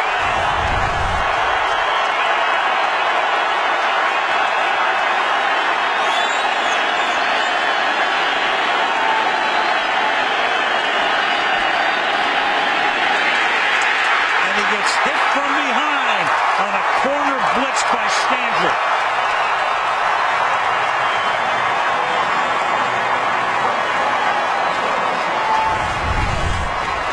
Great job by Jason Hatcher right here to take the inside move to set this thing up for Orlando Scandrick. He's going to force King Dunlap inside, shorten the edge right there on the outside, and come up with a huge sack. Dallas Cowboys firing a few blitzes back at the Eagles, which is usually their style. A most opportune time for their first sack of the night, and then Akers on a 39-yard attempt bangs that one through. So they do get 3 with 5:06 to play in the quarter, and it's 20-17 Dallas. Sunday Night Football brought to you by Wendy's. You know when it's real. By Toyota and the Tiny Football League. Support local Kiwi football teams. By Triple Hops Brewed Miller Lite Taste Greatness. And by Bank of America. Cowboys visiting the nearby Children's Hospital in the Dallas-Fort Worth area on Monday. Spreading a little holiday cheer. You know that's big time.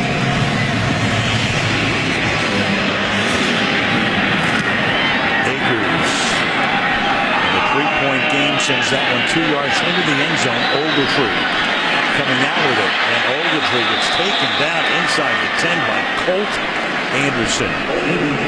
You know, Wade Phillips gets fired after the Green Bay game. They're 1-7, but on the staff is his son, Wes Phillips, and there he is on the right. Wes Phillips, quality control offensive assistant. Talking to Garrett about that the other day, and he says, you know, Wes has been my right-hand guy. He said, I said, what was the conversation like? He said, it wasn't a very easy conversation for me, but Wes made it easy. Well, it wasn't like Jason fired Wade. But still, I mean, I hear you. The dynamics involved in that. From the 8-yard line on first down. Here is Tashard Choice picking up 1. Which Jason has a relative. He has his own brother. John, on the staff. Tight end coach. Right. You know, this is a big game for, obviously, the Philadelphia Eagles. They're trying to keep pace with the Giants, but it's a big game for Jason Garrett, just trying to keep his job. And you just have to wonder how far this win would go with Jerry Jones already beating the Giants, having a win on the road against the Colts. Knock off the Eagles, that resume starts looking pretty good. Second down and 9. Kitna over the middle. That's Witten. They stand him up about 3 yards short of the first down. Foku is the first guy there. And it will now be third down and a long 2. Well, for Jason Witten, here's a guy that's been one of the best tight ends in all of football for a long time. We were talking to Sean McDermott, the defensive coordinator, and he said, I think he's the best. You know, there may be a better receiver, there may be a better blocker, but when you take the entire combination of what that guy has done over the past 6 or 7 years, I think he's the best. 6 straight Pro Bowl appearances. Team's leading receiver. Third and 2.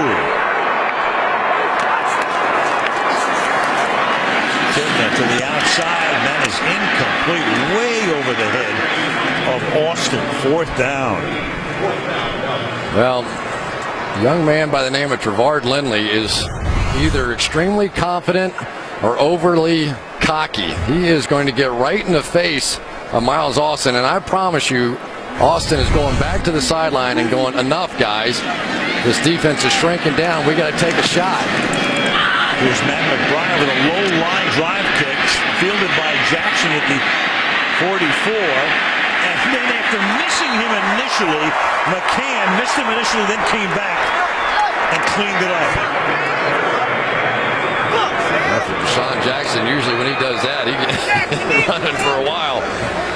Well, Mike Vick, we've seen him do obviously some phenomenal things athletically, but for me, still, when I watch him throw, I don't see any other throwing motion like that. Look at his forearms, a little bloody, and he's been taking a beating out there.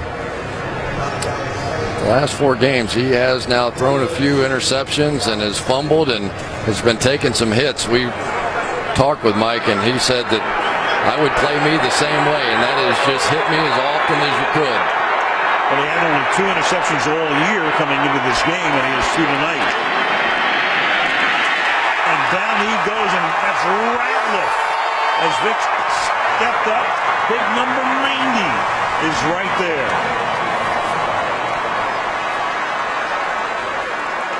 Well, Jay Ratliff was a nightmare last year in those 2 games at the end of the year, and here he goes again.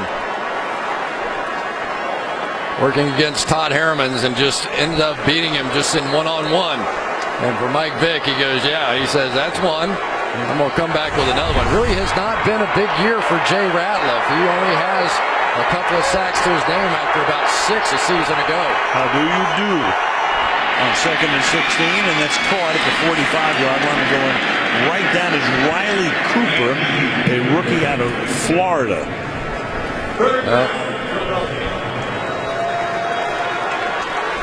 And you got Cooper in the game right now with Jackson after that run back having his left foot or ankle being worked on and checked out. So Des Bryant gone based on special teams, and now you have to wonder about Deshaun Jackson. Jerome Harrison is the running back. Came over in a trade with Cleveland about a month ago. 3rd down and 5. And Vic slings it and is caught at the 43-yard line, and going down is Jason Avant to make the catch before the ball hits the turf, and that's a first down. Well, I like the read this time by Mike Vick. He saw Keith Brooking going off in man coverage on the outside and just threw it right behind him in the hole. That's That's the thing that we've seen from Mike Vick, and really that he'll say that he's improved on the most. Being able to read the defenses, get the ball quickly out of my hand, and throw on balance. That's what he thinks the difference has been. From the 42, McCoy, an Eagle losing his helmet, Max Gillis. And McCoy is able to squirt through for a gain of 6. Now for Max Gillis, there's a guy that's been in and out of the lineup with Nick Cole, but really the story is right there on the sideline with Deshaun Jackson, the big play threat who has made a few big plays in this one tonight. But the dynamics of this team certainly changes when he's not on the field. So Andrew getting a very first-hand look at the foot or ankle of Jackson. 2nd down and 4. McCoy. Stop him at the 34-yard line. Sean Lee, the Penn State rookie, making the tackle. You know, Sean Lee had a couple interceptions in the game last week, one on a tip ball. And I was like, big deal. You know, let me put on the tape and see whether or not he really ends up being a player or not. Here he is right here, I think. And he was just all over the field. I mean, his vision and decision-making, making tackles, it was one of the best linebacker performances I've seen all year. 3rd and 2 in the waning seconds of the quarter. And Vick will throw, and that's juggled and then caught by the very sure-handed Jason Avant, who got positioned on Skandrick, and that'll move the chains. And as soon as they spot the ball, they'll start the clock again, and that will be the end of the quarter. So they work on Jackson, who reties his left shoe. That's the end of 3 at Cowboy Stadium. 20-17. Dallas. Sunday Night Football continues after these messages.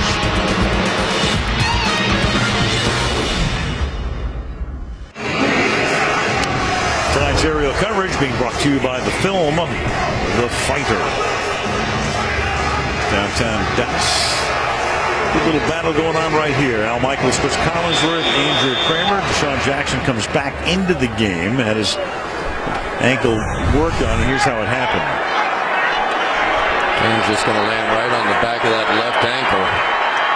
Jackson back in, and he has been the big play threat tonight and really all season. 3-point game. Eagles from the Cowboy 30, and Michael Vick to the end zone. And incomplete. There's Jackson looking for a flag, and he will not get one. Covered by Mike Jenkins. Pretty good coverage by Mike Jenkins down the field. Talking about one tough assignment. Man-to-man bump and run on this speedster. Never gets his head around, and Jackson's complaining. Watch the torque here. Pretty good stuff. But Deshaun Jackson tonight, 3 catches for 119 yards. The next closest receiver has only caught balls worth 18 yards, and that's Jason Avant. Jenkins has been hobbling on and off the field. He's off right now. 2nd down and 10. Here comes the blitz. He gets it away to McCoy. That's a great tackle by James. Brady James just saved him. That was an all-out blitz, man coverage down the field. You've only got one shot, and it's right there. Perfect call by Marty Morningweg. All you want's a chance. Put your big play guy out on a little screen. But it was Brady James too good there. That's the 2nd time we've seen great open field tackles earlier in the game. Terrence Newman did the same thing. Well, a big play for James. Had the earlier pick to lead to a Dallas score. 3rd down and 12 now from the 32-yard line. Just a 3-man rush. And Vick into traffic and incomplete. Trying to get it to Avant, who was well covered. 4th down.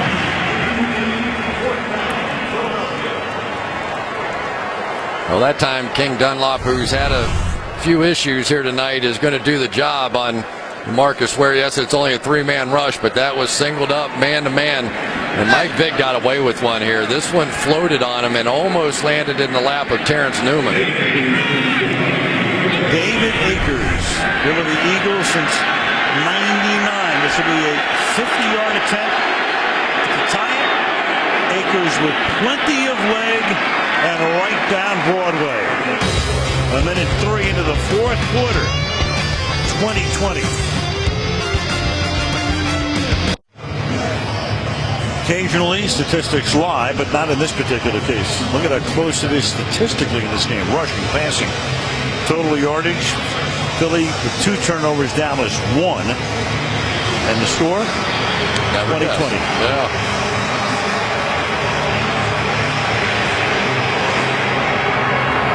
Akers, who just tied the game, booms one into the end zone.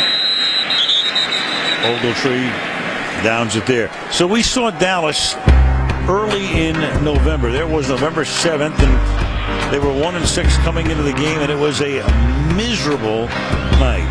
Jason Garrett said bad night for everybody, and that was the look on the faces of the Cowboys. And of course, before sunset the next day, that was the end of the Wade Phillips reign, and here it is tonight, a completely different story.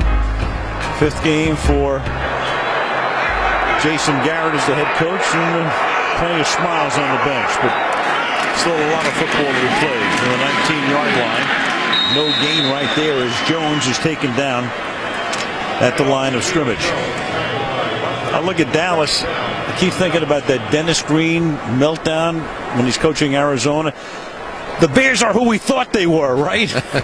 The Cowboys are finally who we thought they were, too. Although not so much tonight. I really have to give the Eagles defense a ton of credit. They've been doing a good job stopping the run and keeping this team in it. I thought the Cowboys would have a little more success running the football. But here they are, tied with them, and doing a good job basically on Michael Vick tonight. 2nd down and 11, and the pass is a short one that's caught by Jason Witten, who gets taken down by Quentin Michael at the line of scrimmage. Tony Romo, we talked about Tony with a broken left collarbone and not ready to be cleared. Could be in a couple of weeks, but again, chances of him playing, I think, are very minimal. I think it'd be ridiculous. You know, he was showing, and he can throw the ball. The problem is on the left side. You can tell when he rotates that one around. You know, he was doing his golf swing and all these things. I said, I can't turn. I can't do anything. 3rd and 8. They have Sam Hurd in the game. Set wide to the right. Getting stepping up. And then throws, and that'll be caught, but short of the first down as he goes to Martellus Bennett. That's going to make it 4th down and 2 and bring in McBriar and company. Well, the Eagles that time came up and made John Kitna believe that there was some kind of blitz coming on that one, and then just bailed out and kept him short of the first down, and Deshaun Jackson gets another shot. Kind of reminds me of Ed Reed back there. He just looks so comfortable catching the ball, and I feel like one's going to happen sooner or later. Scary. Good kick. Backing up 15-yard line when they pin him to the sideline, and he's out of bounds at the 18, and there's a flag. Flag near where the play ended.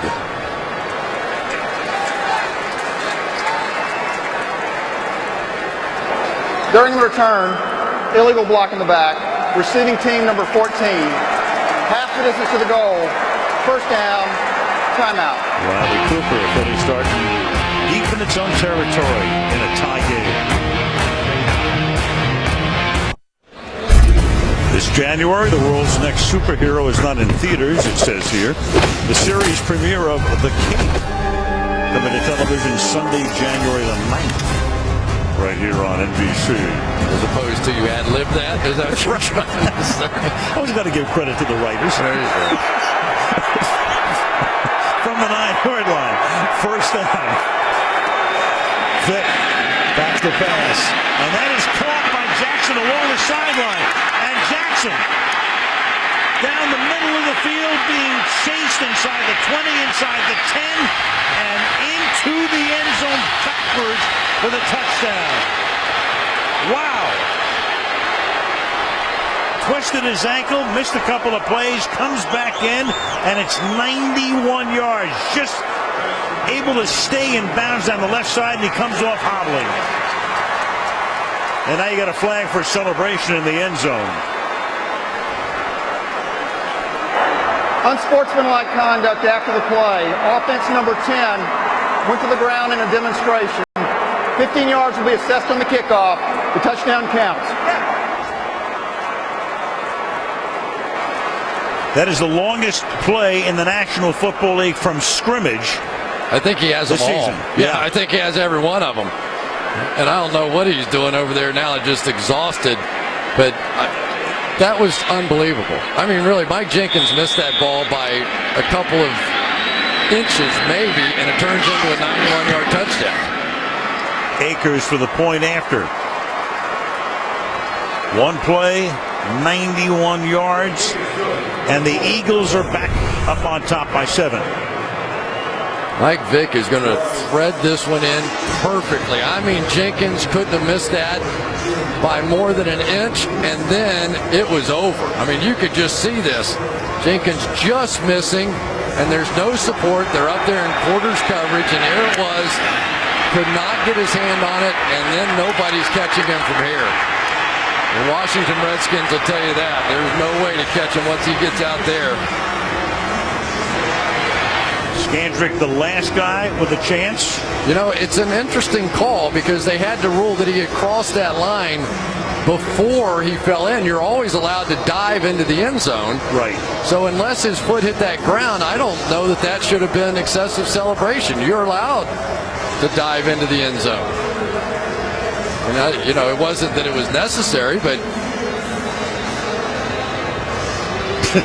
I don't think I would have called that one. Maybe it's on reputation.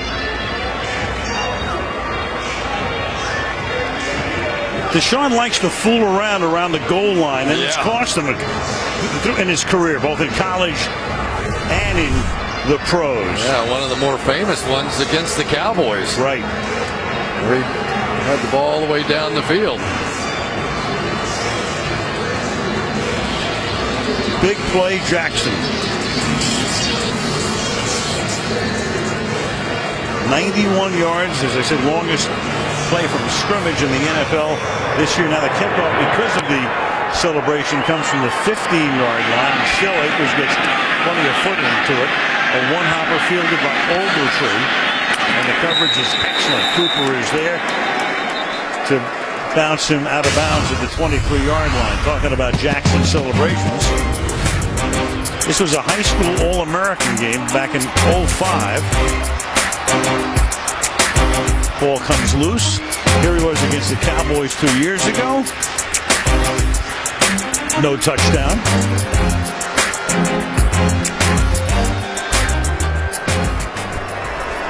Well, plays with fire, but gets away with it occasionally. Well, when sometimes great players can get away with things that other players would not be allowed to do on a football team. Yeah, but it still cost your team 15 yards on the other end of it. I agree. From the 23-yard line, here's Kitna throwing, and that is picked off. Dimitri Patterson is able to intercept it and stay in bounds to pick him off on a pass intended for Roy Williams. I think you've just got a bad read on the part of John Kitna. You've got safety up here. That is just covering half the field. He had no deep responsibility. So Dimitri Patterson was able to break on the ball. He didn't have to worry about whether or not Roy Williams ran by him. He had safety help, and John Kitna sort of threw over there blindly, and it cost him. I tell you, we came in the game talking about these young cornerbacks, but Dimitri Patterson, Trevard Lindley, Joselio Hansen, they played well. Patterson had a big penalty on the first drive that helped sustain a Dallas drive that resulted in a touchdown, but a huge pick here, and now McCoy for a first down to the 20-yard line. He goes, gain of 12. Well, and for the Dallas Cowboys defense now, that kind of quick turnaround is just deadly. You're out there, you're demonstrated that you give up a big play out there, and now all of a sudden they're coming right back down at you, and defensively now the Cowboys have to make some kind of a stand. For all the praise that we laid on Sean Lee, didn't make such a good read on that one and cost him a big run. There's Spencer on the sideline, the linebacker. You saw Jackson on the Philadelphia bench. Brandon Williams replacing Spencer for the moment on first down. Sean McCoy gets the ball to the 17-yard line, gain of 3. Dallas, in terms of turnovers this year, the first 8 games with 19, last 4 only 5, but tonight 2. Big. What's been kind of interesting, though, is to watch Mike Vick. All the hits that he's been taking, he has not been the running threat tonight. I think right now just 4 rushes for 7 yards, but he's been making the plays from the pocket despite getting hit, which is another leap forward for him. Crowd welcomes Jackson back into the game with a cascade of boos. We're on an end around here. And this is Deshaun, who gets taken down after a gain of a couple by Ware and by Brooking. And I think DeMarcus Ware had visions of a big hit when Deshaun Jackson stopped, and the minute he turned around, Deshaun turned around and looked and saw DeMarcus, said, I think I'm getting to the ground on this one. And he's also going to limp off here as well, or at least he started to. See if it looks like he really wants to make this cut. Sometimes when you get that bad ankle and pounded into the ground, it's a little bit of a shock to your system. Well, he comes off now, and it'll be late getting the play in here on 3rd down and 3. And Philadelphia will be compelled to use a timeout with 9:02 left in regulation, and the Eagles up by a touchdown. 9:02 remaining in the 4th quarter. Philadelphia trying to go to 9-4. Stay in front of the Giants, who play tomorrow night in Detroit against Minnesota. That was Jackson. He had come out of the game, limped off. They took a timeout. Now he's back in. 210 yards receiving for Deshaun Jackson tonight, a new career high for him. And 9 minutes to play. 3rd and 3. Vick spins away and then gets taken down a little short of the first down by Ware, DeMarcus Ware, after Mike Jenkins had come up to slow him. So there you are with 4th down and inches. Well, it looked like Jenkins had him dead to rights in the backfield, coming right off the slot there, and just couldn't tackle him.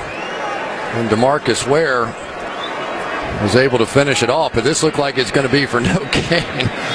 And boy, I tell you, Mike Vick, I don't even know if he ever saw Mike Jenkins, and all of a sudden was able to hit and spin out of it and almost picked up the first down.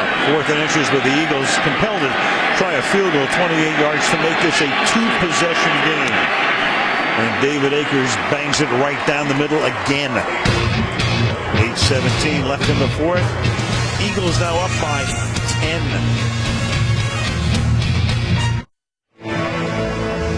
Clearly, Chris, that conversation is about a double A-gap blitz.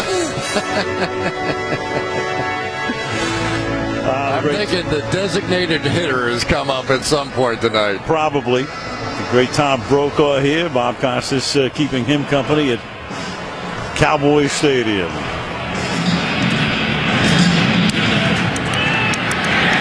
Akers.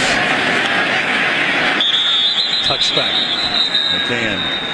Dallas will take it at the 20-yard line with 8:17 to play. 30-20. Eagles. They've been getting to Michael Vick, and before we went to that commercial after the field goal, he had taken a shot, and they were working on his left shoulder, even though they're saying they were just adjusting his pads. You tell me. Yeah, that's what DeMarcus Ware just did. Yes, adjusted his pads for him a little bit. Well, people don't like telling us exactly what's going on, do they? When they get a player a little dinged up. You think? Well,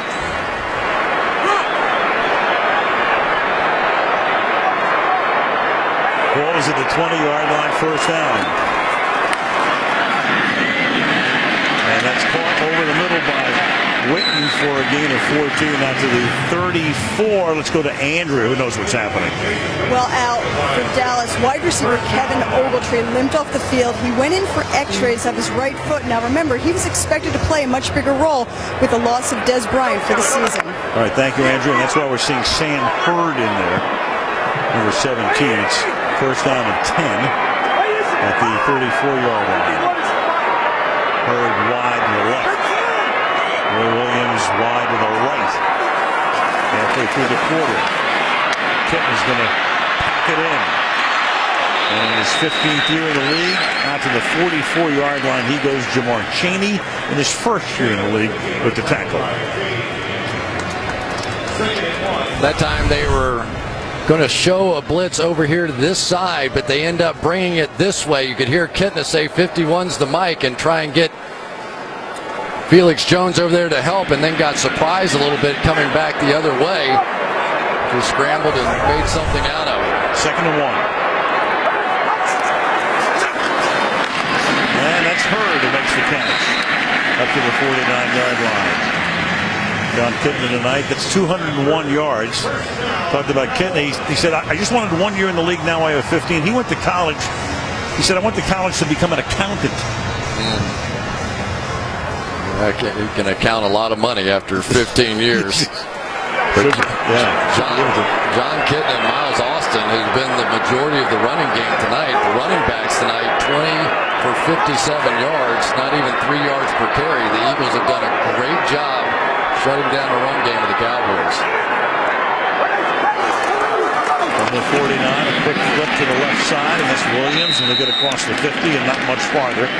Tackled by Patterson after a gain of 2 yards. 2nd down and 8. I tell you what, not me. I'm not going to talk about these inexperienced corners anymore for the Philadelphia Eagles. They played a great game.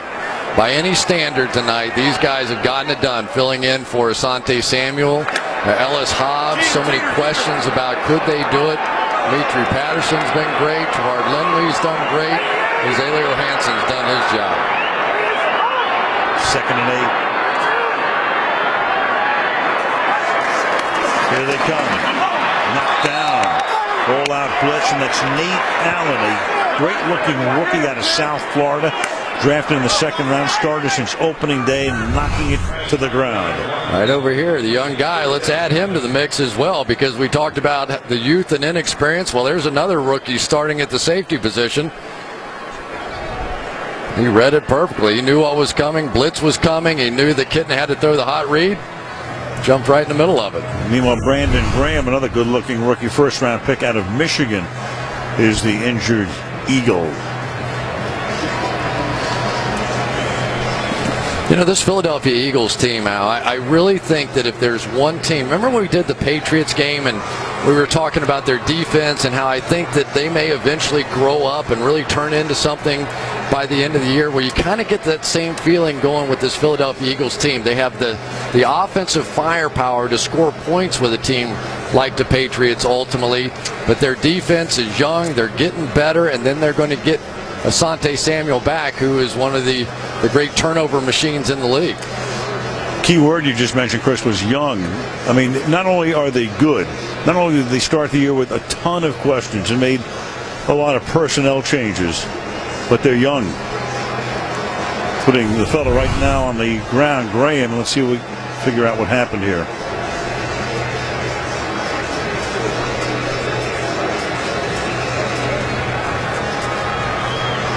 Whatever happened on that initial contact. Yeah, sometimes you'd be amazed at how many injuries happen in this league without contact. You know, just being off balance and taking a weird step, and sure, it just happens all the time. Good-looking young player. Well, they've already missed Bradley. He got hurt in the first half, so you got Samuel not playing tonight. Bradley gets taken out of the game. Now you lose Graham. Eagles showing plenty of depth. The one thing about it, the Eagles are going to get at least one extra day over the Minnesota Vikings as far as recovering for their injuries because of what happened with that Giants game. Eagles go to the Meadowlands next Sunday to face the Giants. 3rd down and 8.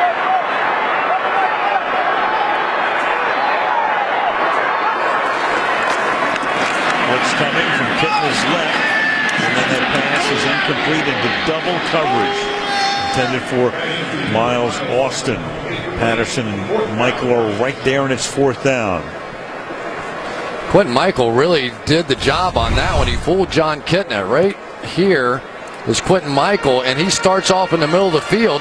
They've got one of those double moves, got a little space maybe on Patterson, But Quentin Michael just fooled John Kitna, and that's not the first time that's happened tonight. Meanwhile, on 4th and 8, they're going to go for it here, and why not? Down by 10. Why give the ball back to that Philadelphia offense? They need to convert.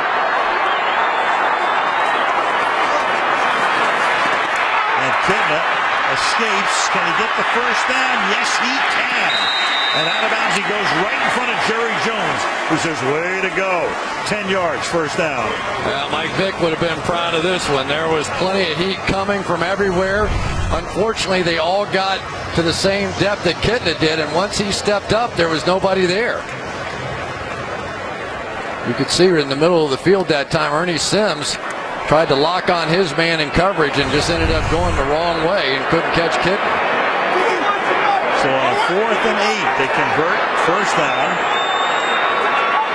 From the 39-yard line, the fake to Choice, and then they get it back to him on a pass inside the 30, and Choice gets the ball to the 21. Another first down. He's tackled by Sims. Well, they're trying to run that, where they're going to run the middle backer out of the middle of the field, Jamar Chaney there, and so Kitna that time was not fooled at all. End up coming with this guy running right down the middle of the field, so you just basically drop it to your back where he left, and you're going to have some running lanes. From the 22, out of the gun on first down. Over the middle, open, Witten on his feet, touchdown Dallas. 22 yards. Nate Allen couldn't make the tackle. Romo paces the sideline. And we're a point away, an extra point away from a 3-point game.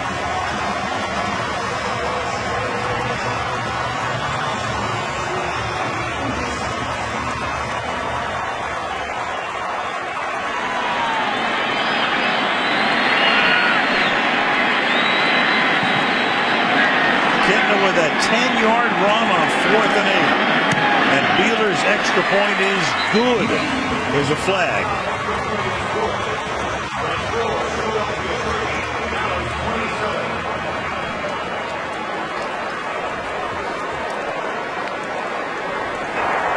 There's no foul for leverage. The point's good.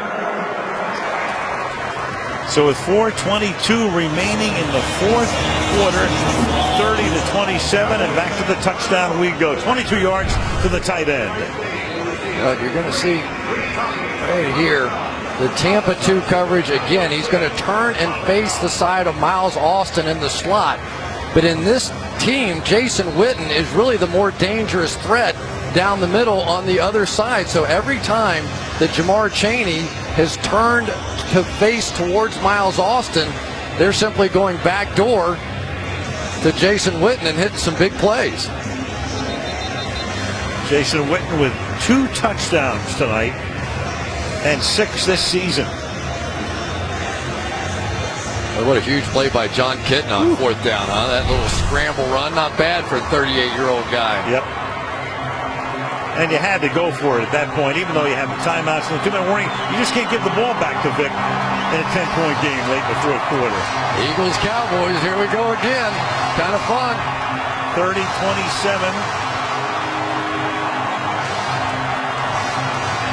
Each team with a couple of turnovers. Philly looking ahead with 2 timeouts, and the Cowboys have all 3. Jorah Calvin to run it back.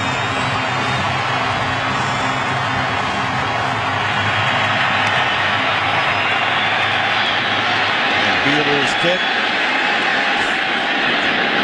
Calvin's going to run around for a while and then take the touchback. And now you've got a flag.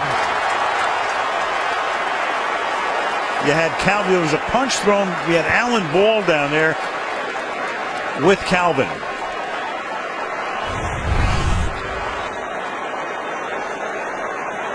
After the play, personal foul, unnecessary roughness, receiving team number 38, half minutes to the goal, first down.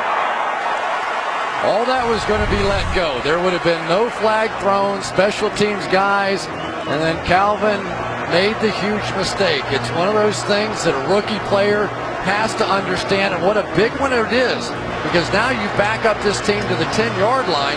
You want to be a little aggressive here offensively, but the field position is such you certainly don't want to lose the game at this point either.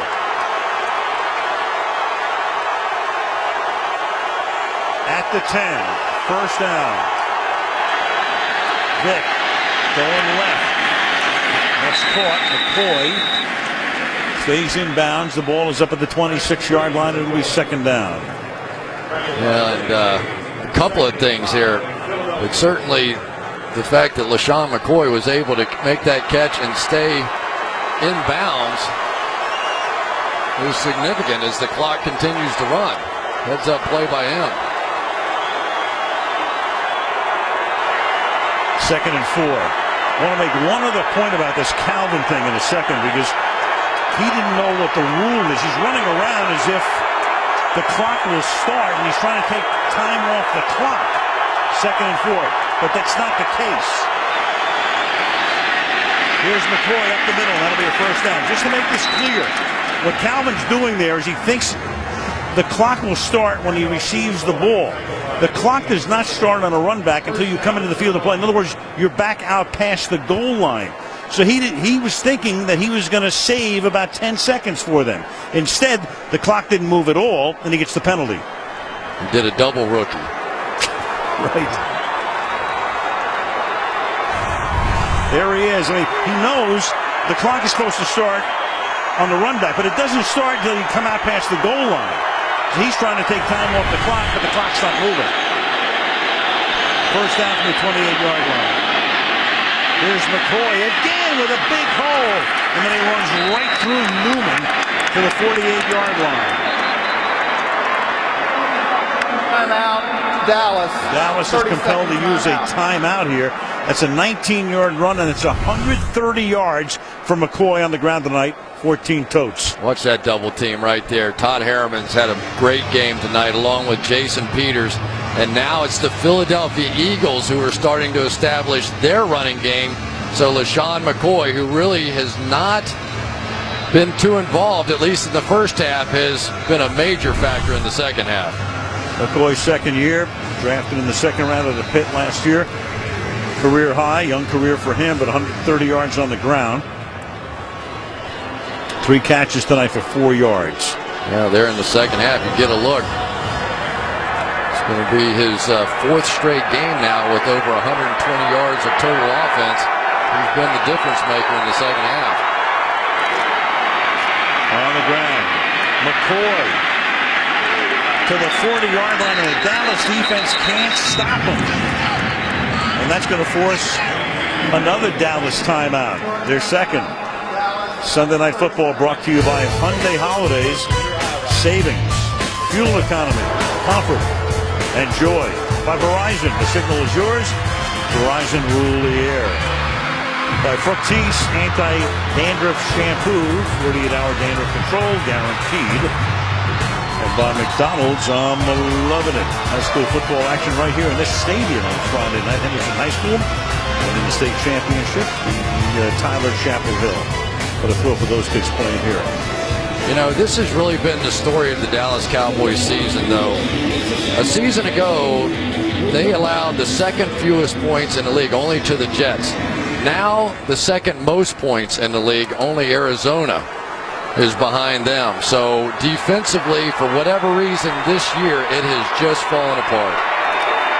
From the 40. This time they give it to Jerome Harrison. And now Dallas will take its third and final timeout, and then the clock will stop once more at the 2-minute warning. Remaining schedules for these teams. Next week, of course, is the big one for both the Giants and the Eagles. Meeting at the Meadowlands. Remember, the Eagles won their first meeting on Sunday night 3 weeks ago. And then they close at home with Minnesota and Dallas coming into Philly. Giants, meanwhile, against Minnesota tomorrow in Detroit. Philly in the Meadowlands, and then at Green Bay, tough one. Or maybe not. We'll see about Rodgers. And then at Washington the last week of the season. Well, if you had to pick one, you'd rather have the Eagles schedule than the Giants' schedule, but they've got to come out of here with this one, and then it gives them a little breathing room. Second down and 10, and Dallas cannot stop the clock again. They fake it to the corner. Vic's going to run it. And Vic will get taken down at the 31-yard line and stays inbounds to boot, and that'll keep the clock rolling to the 2-minute warning. Yeah, once again, this has just been a very intelligent drive by the Philadelphia Eagles, getting as much as you can. We saw LaShawn McCoy do it earlier in the season. I think Mike Vick got a few strawberries on this one. Mike Vick's going to get everything he can, try to pick up that first down, but make sure he gets down before he hits that white stripe. And that takes us to the 2-minute warning. It'll be 3rd down and 1 for the Eagles when we come back. 30-27 Eagles.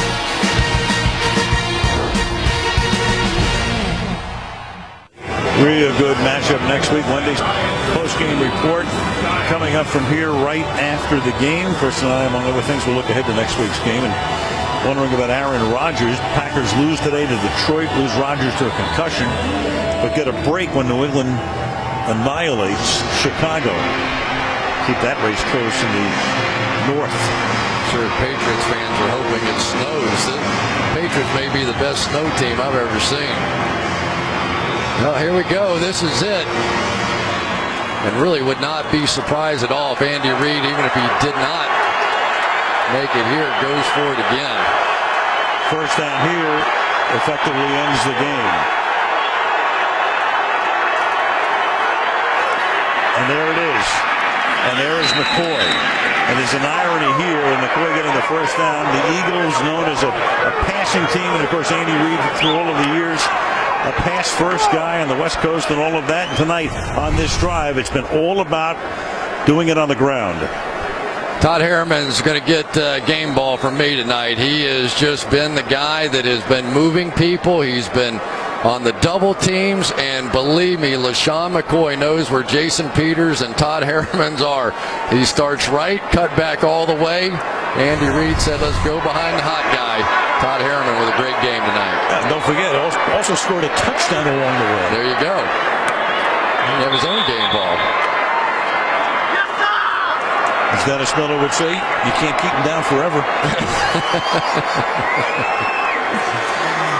So the Eagles will go to 9-4, 2-2 in the division. Giants playing tomorrow night in Detroit against Minnesota. That should be 3-1 actually. Make that change there. Get that eraser out. Well, this offensive line erased a lot of problems tonight. They really, we came in and I was talking about the Cowboys offensive line and dominating the line of scrimmage. Wasn't the case. It was the Eagles offensive line getting it done tonight, and it was not all the flash. It was the big dogs up front who won this one. A couple of big plays by Jackson, the 60-yarder in the opening drive, the 91-yard touchdown reception. Jason Garrett now 3-2 as the interim coach of the Cowboys. Joe DeCamillis, who was with Mike Vick when they were both in Atlanta together under Dan Reeves when Vick started his career. Vick tonight 16 out of 26 for 270. McCoy with a big night on the ground, 149. Jackson 210 yards receiving. And the Eagles are in prime position.